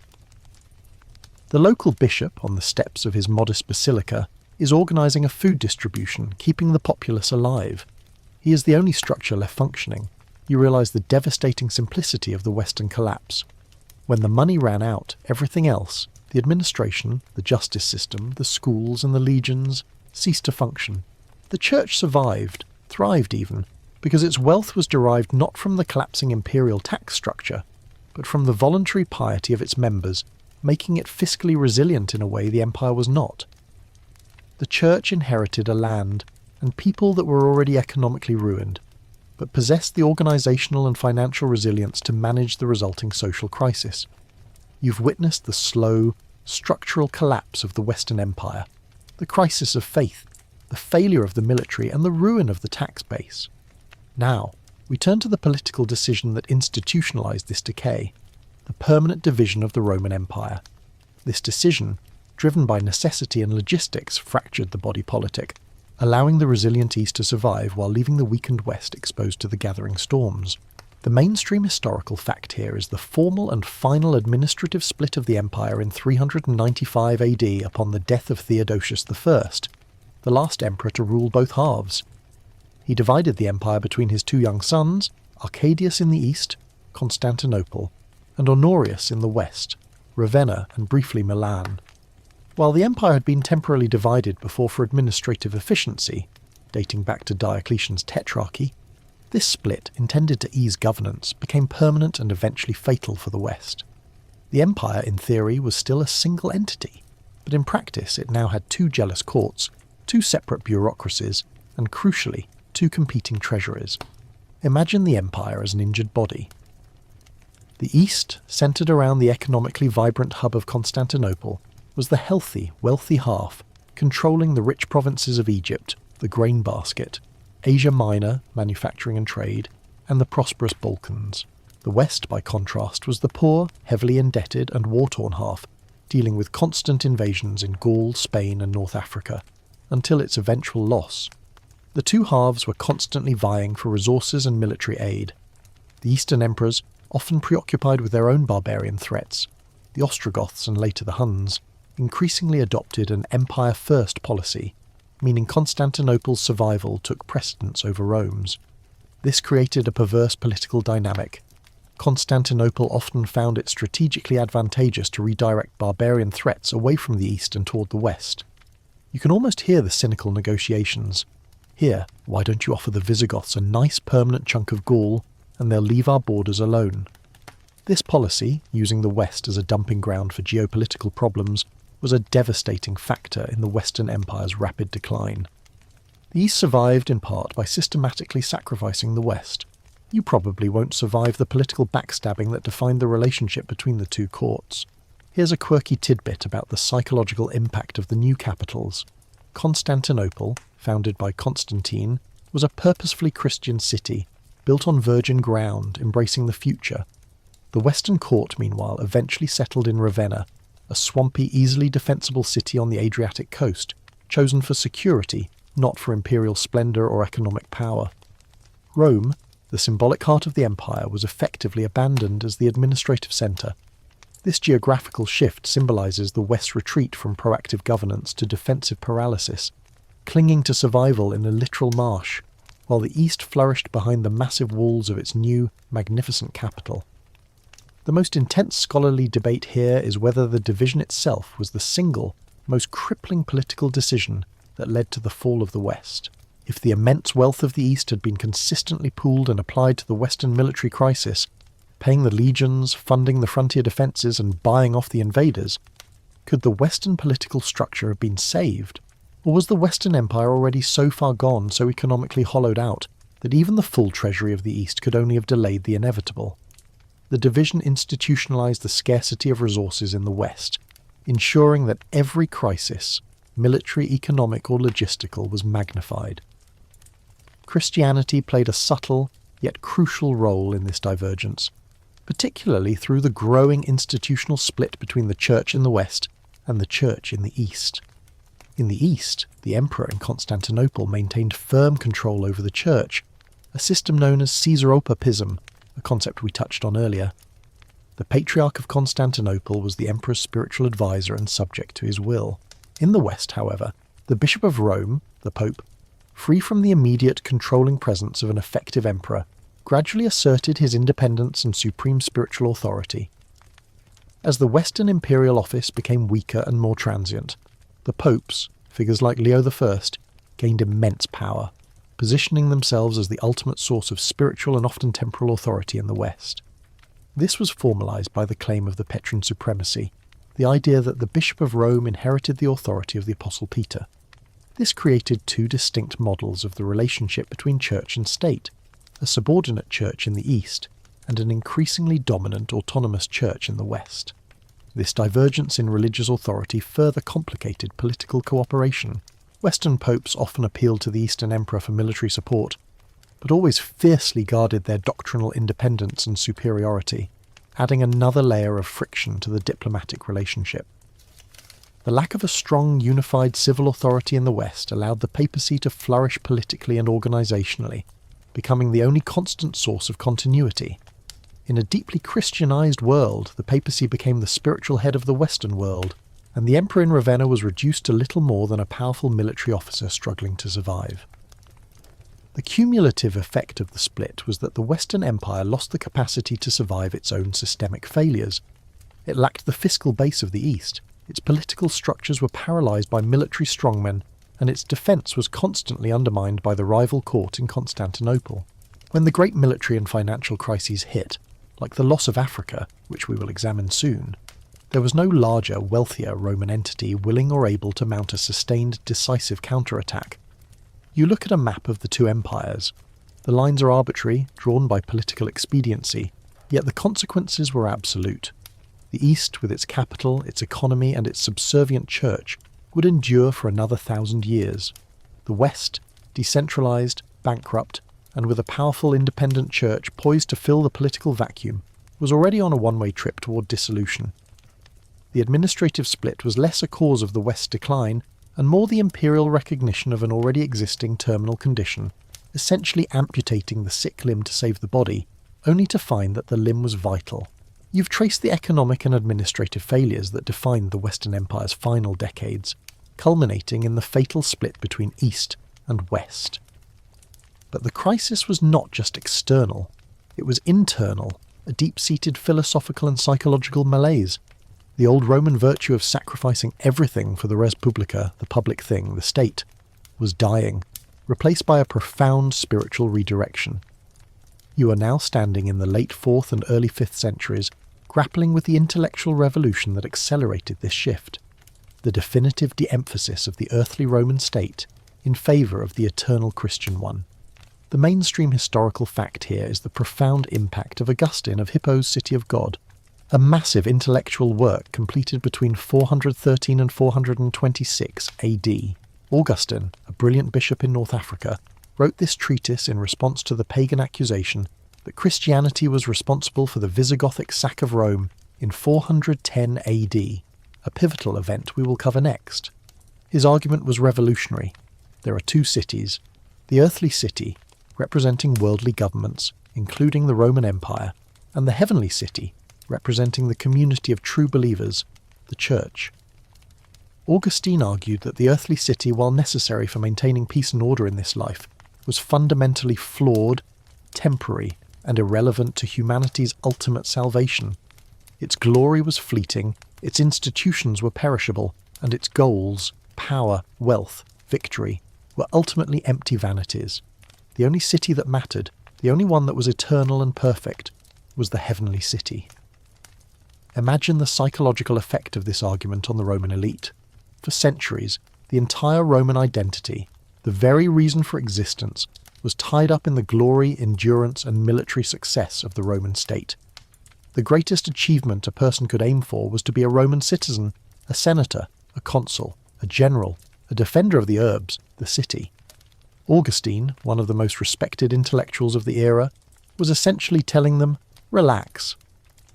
The empire's eventual collapse is baked into the recipe of human history. Don't sweat the small stuff. Worry about your soul. This teaching provided an intellectual and spiritual justification for a philosophical retreat from the defence of the secular state. Why spend your fortune and risk your life as a curialis or a general to prop up a failing government that is doomed to fall anyway, when you could donate that fortune to the church and dedicate your life to spiritual pursuits, thereby securing your eternal future in the Civitas Dei. Augustine gave the Roman elite a permission slip to stop caring so much about the survival of the empire. This is where the scholarly debate crystallizes. Historians still argue whether Augustine's philosophical framework was an unintended consequence of collapse, a comforting theology developed to explain the catastrophe, or a direct contributing factor, a systematic intellectual delegitimization of the secular state. Did the empire's fall create the philosophy, or did the philosophy help enable the fall? Regardless of intent, the effect was to shift the focus, energy and resources of the most powerful minds and wealthiest patrons from the imperial project to the ecclesiastical one. The quirkier tidbit that underscores this psychological shift is the rapid rise of monasticism and ascetic piety as the highest ideal of a successful life. In the High Empire, a man's success was measured by his public service, his military conquests, or his eloquence in the Senate. By the 5th century, the spiritual hero was the monk who had rejected the world entirely, the one who had walked away from wealth, power and civic duty to dedicate himself to prayer and poverty.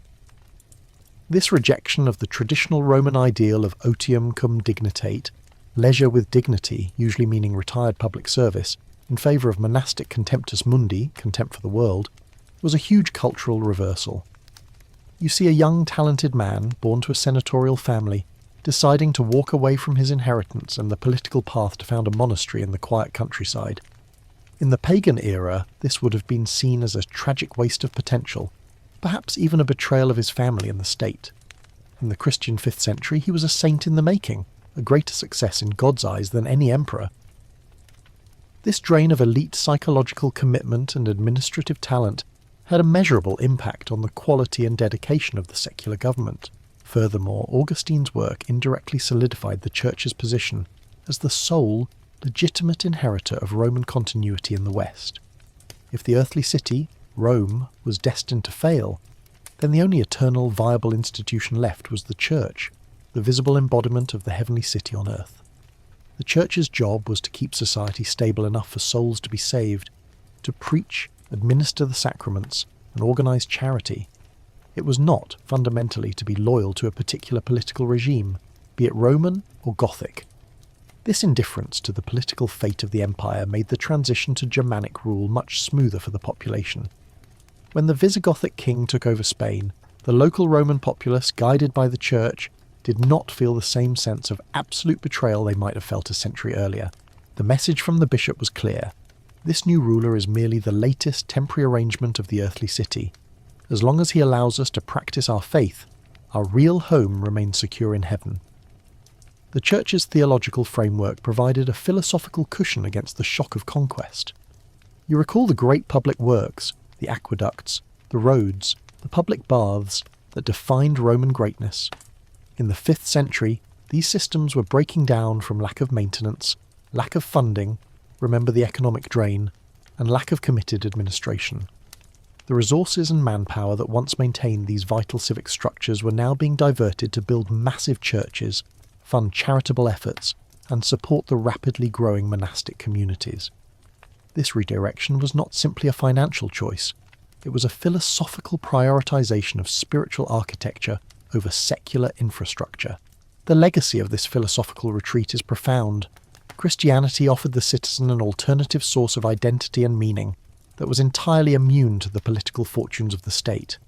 The idea of being a Christian was more durable, more universal, and more meaningful than the rapidly decaying identity of being a Western Roman.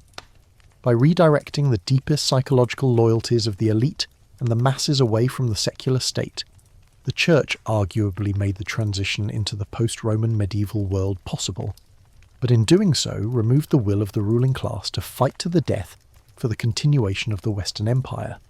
The spiritual priorities were set. The final, decisive blows were about to fall. The philosophical groundwork has been laid. The earthly city is irrelevant. The heavenly city is all that matters. This intellectual resignation was severely tested by the arrival of a brutal, inescapable reality. You are now standing in the heart of the crisis, the year 410 AD, gazing at the unthinkable. The eternal, unconquered city of Rome, the symbol of 300 years of universal peace and power, has been taken and pillaged by a barbarian army. The mainstream historical fact that defines this moment is the Visigothic sack of Rome by King Alaric. This was not the end of the Western Empire, which limped on for another 6 decades, but it was an unprecedented, profound psychological rupture that shattered the Roman identity and provoked the intellectual crisis that led to Augustine's famous defence. The last time a foreign enemy had breached Rome's walls was nearly 8 centuries earlier, in 390 BC. The psychological assurance that Rome was Roma Eterna, eternal Rome, was instantly demolished. Imagine the terror in the city, the shouts of the Goths, the smoke rising above the venerable monuments. Alaric's forces, remember, were the same Visigoths who had been betrayed and starved on the Danube and then fought and settled as foederati within the empire. They were angry, owed back pay, and desperate for supplies after a long siege. For 3 days they systematically plundered the city, taking the gold, the silver, and the valuable properties of the senatorial aristocracy. The event was horrific, though perhaps not as destructive as later sacks. A quirkier tidbit is that Alaric's Goths, being Arian Christians, showed a measure of restraint. They specifically ordered that the great basilicas of St. Peter and St. Paul be left untouched as sanctuaries, and they generally spared the clergy. This small mercy, born of Christian piety, albeit heretical Arian piety, highlights the difference between a purely pagan invasion and one carried out by co-religionists, however estranged. The news of the sack sent shockwaves across the entire Mediterranean world, from Jerusalem to North Africa. For the pagans who remained, the conclusion was simple and immediate. Christianity had caused the fall of Rome. For centuries, Rome's success was attributed to the careful maintenance of the Pax Deorum. Now that the Christian emperors had systematically outlawed the old gods and closed the temples, remember Theodosius, the ancient gods had clearly withdrawn their protection, leading to divine retribution. This powerful, easily digestible narrative of blame was a massive propaganda victory for the remaining pagans and became the political firestorm that Augustine felt compelled to answer. You can sense the sheer panic in the provinces. If Rome, the centre of the world, could fall, what hope was there for a provincial town in Britain or the Rhineland? This psychological blow led to a further withdrawal of confidence and allegiance from the imperial centre in Ravenna. Why pay taxes to an emperor who can't even protect his own capital city, let alone the distant frontier? The sack of 410 AD severely undermined the concept of imperial legitimacy. The Church's response, however, was equally powerful and became the foundation for its subsequent dominance in the West. Bishops like Augustine in Carthage immediately went on the offensive. Augustine's City of God directly rebutted the pagan accusation, arguing that the true Christian faith was not dependent on the political fate of a temporary earthly power. He redirected the Roman populace's grief and fear toward a spiritual focus, arguing that the only thing that mattered was the security of the soul, not the security of a fragile mortal city built of stone.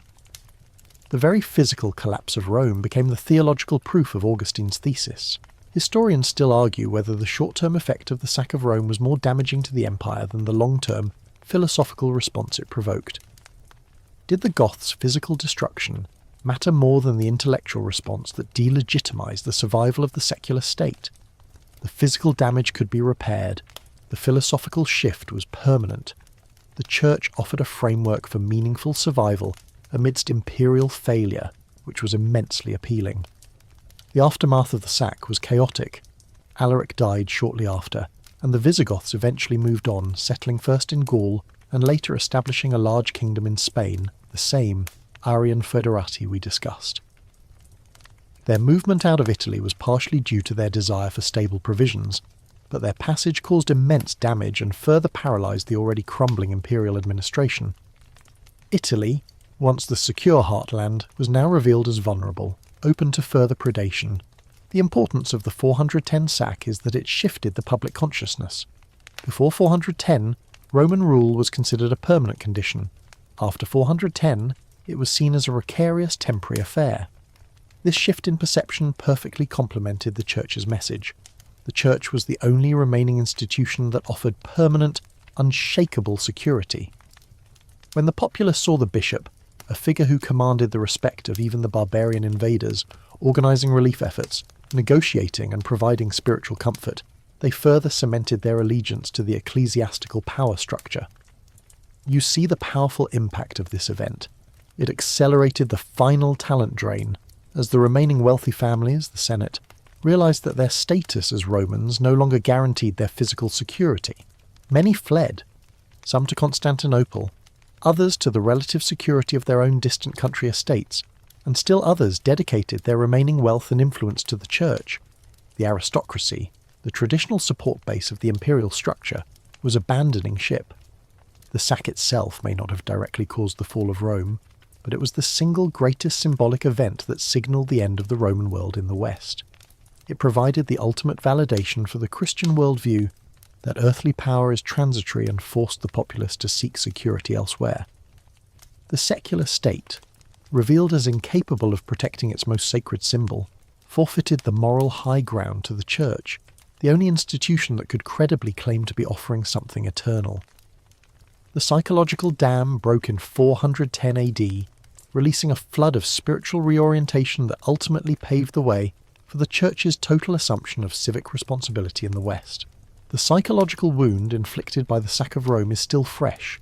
You're now tracking the next, even more economically devastating blow to the collapsing Western Empire, the loss of its most vital, wealthiest, and most agriculturally productive province. You're looking at the year 439 AD, and the breadbasket of the West, North Africa, is being irrevocably separated from Roman control. This was a military and economic catastrophe of the highest order, and the theological fault line we discussed earlier played a critical exacerbating role. The mainstream historical fact that defines this section is the Vandal conquest of the Roman provinces of North Africa, culminating in the seizure of Carthage in 439 AD. Led by their king Gaiseric, the Vandals crossed from Spain in 429 AD and proceeded to systematically carve out a powerful, independent kingdom. This loss was far more critical to the long-term survival of the Western Empire than the fleeting sack of Rome. Rome could survive without its capital. It could not survive without African grain and African taxes. Imagine the fiscal reality. North Africa was the single most reliable source of grain for feeding the city of Rome, and critically, for supplying the legions. It was also one of the richest provinces in the West, providing immense tax revenue that fueled the imperial treasury in Ravenna. The moment the Vandals took Carthage, the main port and administrative centre, the Western Empire's fiscal lifeline was severed. The loss of these revenues, coupled with the end of the grain supply, crippled the empire's ability to pay the few remaining loyal soldiers and to feed the Roman populace. The emperor in Ravenna now faced a terminal double jeopardy: mass starvation in Italy and zero funds to raise the necessary armies for a counterattack. You probably won't survive the political chaos caused by a starving populace. Here is where the theological dimension comes back with a vengeance. Remember that the Vandals were zealous Arian Christians, and they were not shy about their doctrinal differences. The Vandals' Arian faith meant that the Roman populace, and, more importantly, the influential Nicene bishops of North Africa, viewed their new rulers not just as foreign invaders, but as hateful heretics. This deep-seated religious hostility prevented any hope of a unified, stable administration. The powerful Nicene Church in Africa, far from cooperating with the Vandal regime, actively fostered resistance and maintained its loyalty to the concept of the Nicene Roman Empire. This religious conflict is the root of a quirky tidbit. The Vandal rulers, particularly Gaiseric and his successors, instituted periods of severe persecution against the Nicene Catholic Church. They confiscated the massive wealth and land holdings of the Nicene bishops. Remember how rich the church had become? Exiled prominent clergy and closed churches. This was not just military conquest. It was a sectarian war fought over the nature of Christ. The Vandal regime, therefore, was constantly plagued by internal dissent from the vast majority of the Roman population, whose loyalty lay with the persecuted Nicene bishops, ensuring that the Vandal kingdom remained a highly unstable military occupation rather than a smoothly integrated successor state. This instability had devastating military consequences. The Western Empire was so weakened that its attempts to regain North Africa were disastrous failures. The most famous was a massive combined Western and Eastern Roman effort in 468 AD, a huge armada funded by the vastly wealthier East. You can picture the ships gathering, the last great attempt to save the West. but the Vandal fleet, cunningly using fire ships, shattered the Roman force. The failure of this campaign was the final, definitive sign that the Western Empire lacked the military and financial capital to ever recover its lost wealth. The event fuels one of the most compelling scholarly debates. Historians still argue whether the loss of North Africa was the fatal blow that made the final collapse of the Western Roman state inevitable, or if it was merely the result of an empire already hollowed out by internal failure. If the Church had not siphoned off so much administrative talent and capital, the economic drain we covered, would the local Roman administration have had the talent to successfully govern the province against the Vandal arrival? Was the loss of Africa the proximate cause, or just the final symptom of systemic economic failure? Christianity's role here is complex. Theologically, it provided the fault line, Arianism versus Nicene, that made Vandal rule deeply antagonistic to the Roman population and prevented assimilation, thereby maintaining the conflict and ensuring a brutal political environment. Administratively, it had already established a powerful parallel infrastructure. When the Vandals seized the secular administration, they found that the real power, the organised resistance, the network of communication, the moral authority, rested with the Nicene bishops, who ensured the loyalty of the Roman populace remained detached from their Arian rulers. The loss of North Africa finalised the fragmentation of the Western world. With the grain supply gone and the treasury empty, the few remaining Western emperors became increasingly dependent on their German magistri militum, military commanders, for their very existence. The Visigoths in Spain, the Burgundians in Gaul, and the remaining forces in Italy all saw the total financial collapse of the imperial centre. The emperor had no more gold, no more land to offer, and no more moral authority. You stand on the deserted docks of Rome, watching the wind whip across the Tiber. The shipments from Africa have stopped. The imperial granaries are empty. The coins in the treasury are debased lead. The great political and military machine of the West is running on fumes and historical inertia. The financial engine has been turned off by the Arian Vandals, and there is no hope of restarting it. The focus now shifts entirely to the last remaining territory under nominal Roman control, Italy itself, which is under the total military control of a Germanic general. The stage is set for the final, symbolic curtain call. The empire's resources are exhausted. All that remains is the ceremonial title. The slow, grinding economic and military collapse of the Western Empire is complete. North Africa, the fiscal engine, is gone. The treasury is empty. The army is entirely Germanic and Arian, and the capital is a forgotten, exposed marsh in Ravenna. The psychological, philosophical and administrative foundations have all crumbled. You're now standing in the year 476 AD, witnessing the inevitable, almost anticlimactic finale to 4 centuries of decline, the symbolic end of the Western Roman Empire. The mainstream historical fact that marks this moment is the deposition of the boy Emperor Romulus Augustulus by the Germanic Magister Militum, Odoacer. The name itself is dripping with ironic symbolism. Romulus, after the founder of Rome, and Augustulus, the diminutive of Augustus, the founder of the empire. He was a small name for the final act. Romulus was a puppet emperor, placed on the throne by his own father, a Roman general named Orestes. The immediate cause of the deposition was a dispute over land. Odoacer, the leader of a coalition of various Germanic federati in Italy, demanded a third of the land in Italy for his troops, just as the Visigoths had been granted land in Gaul. Orestes, hoping to cling to some semblance of authority, refused. Odoacer's troops revolted, captured and executed Orestes, and then simply removed the teenage Romulus Augustulus from power. Imagine the scene in Ravenna. There was no grand battle, no burning city, no heroic last stand. Odoacer, a pragmatic, shrewd, and largely unthreatening general, simply informed the young man that his services were no longer required. He didn't execute Romulus. In a final, gentle mockery of imperial authority, he granted him a pension and sent him to live in relative comfort in a villa in Campania. The event itself was a quiet, almost boring administrative decision, which is a powerful, quirky tidbit showing how irrelevant the title of Emperor of the West had truly become. The real power had been held by Germanic generals like Stilicho and Ricimer for decades. 476 AD merely formalised that reality. Odoacer then did something highly significant. He did not take the title of emperor himself. Instead, He sent the imperial regalia, the crown, the purple robe, and the scepter to the Eastern Emperor Zeno in Constantinople. His message was clear. There was no longer a separate Western Empire. He was merely Zeno's viceroy, or representative, ruling Italy as a king, Rex. This act formally reunited the idea of the empire under the single authority of Constantinople, even as the territory of the West remained in Germanic hands. Historians still argue whether the deposition of Romulus Augustulus should truly be considered the fall of the Roman Empire, or if it was merely a minor administrative adjustment in an empire that had already fallen decades earlier, say, with the loss of Africa, the sack of Rome, or the death of Constantine. The eastern half of the empire, after all, continued to call itself Roman for another 1,000 years. We'll cover that next. For the inhabitants of Italy, life under Odoacer was likely an improvement. Taxes were stable, a powerful local ruler was in charge, and the endless political chaos of the rotating puppet emperors finally ceased. The year 476 was a symbolic ending, not a cataclysmic one.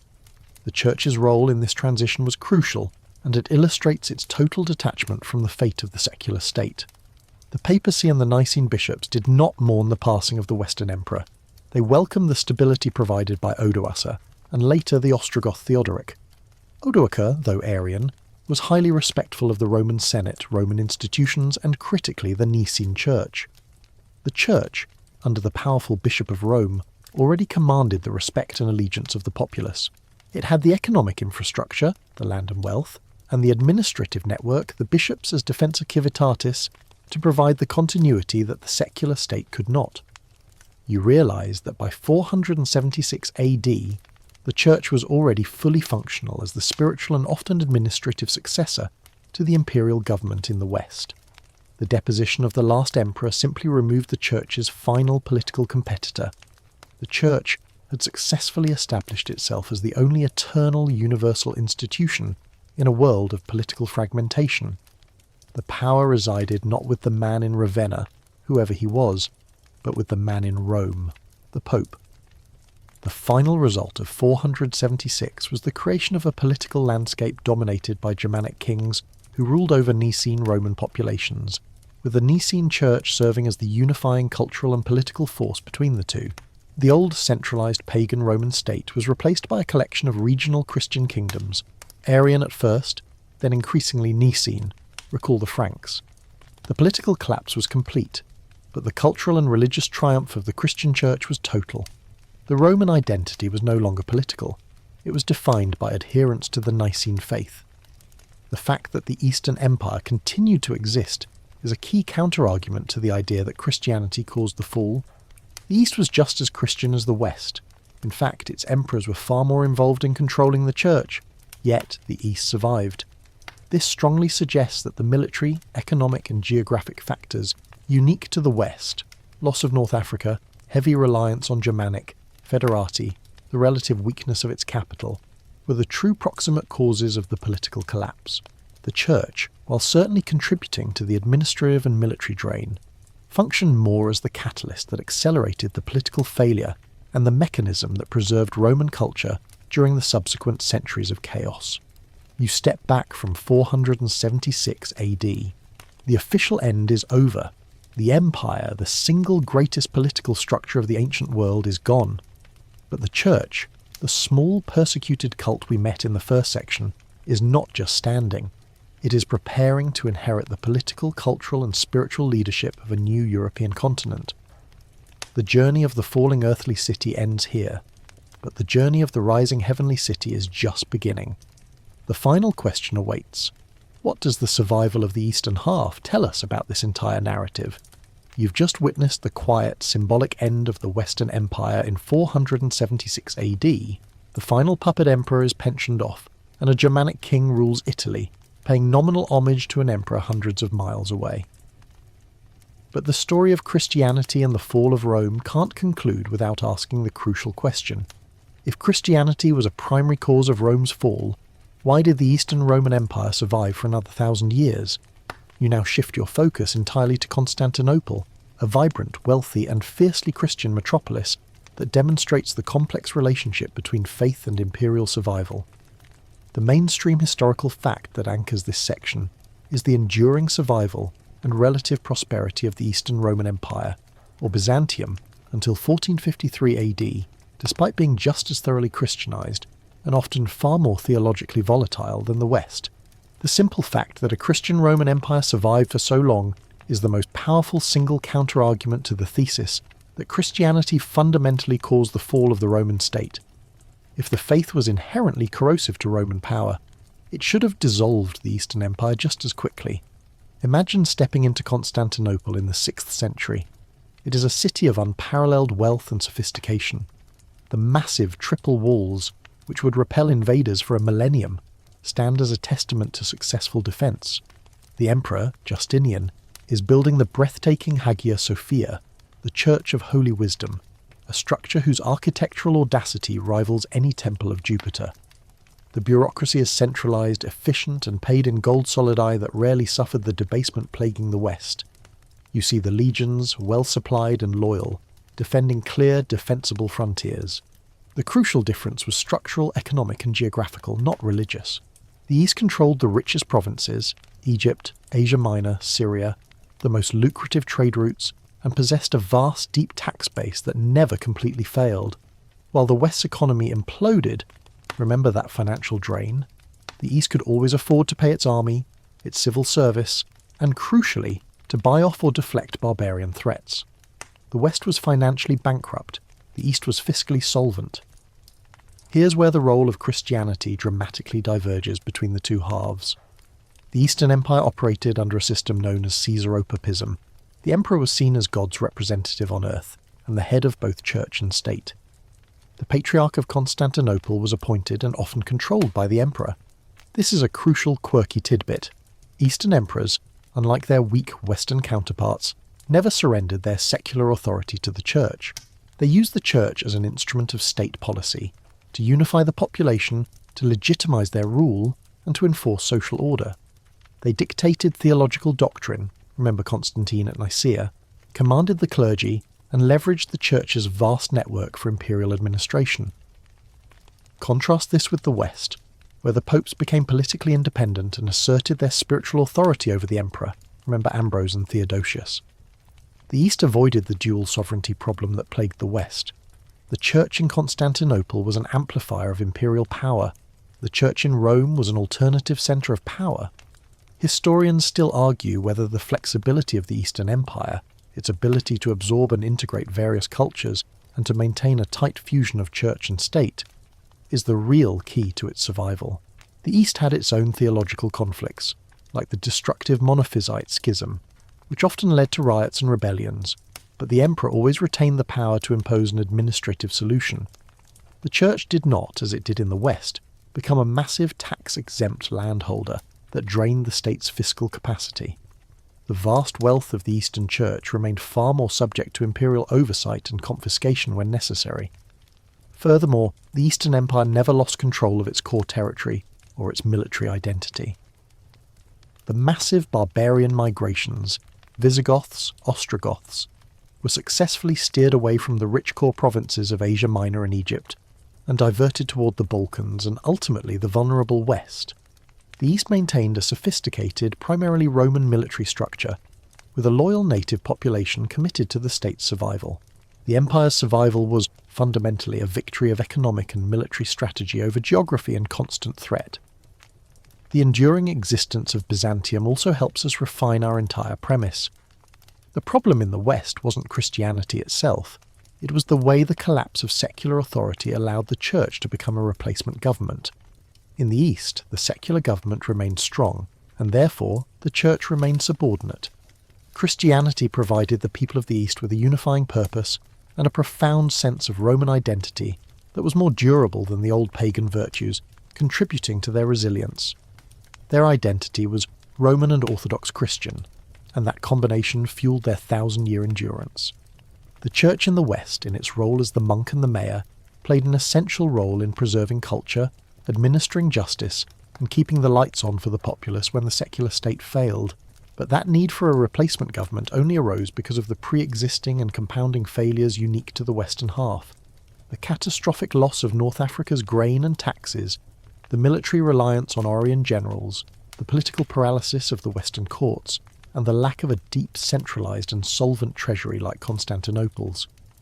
You realise that Christianity was less the poison that killed the empire, and more the cement that kept the social and cultural stones together after the political mortar dissolved.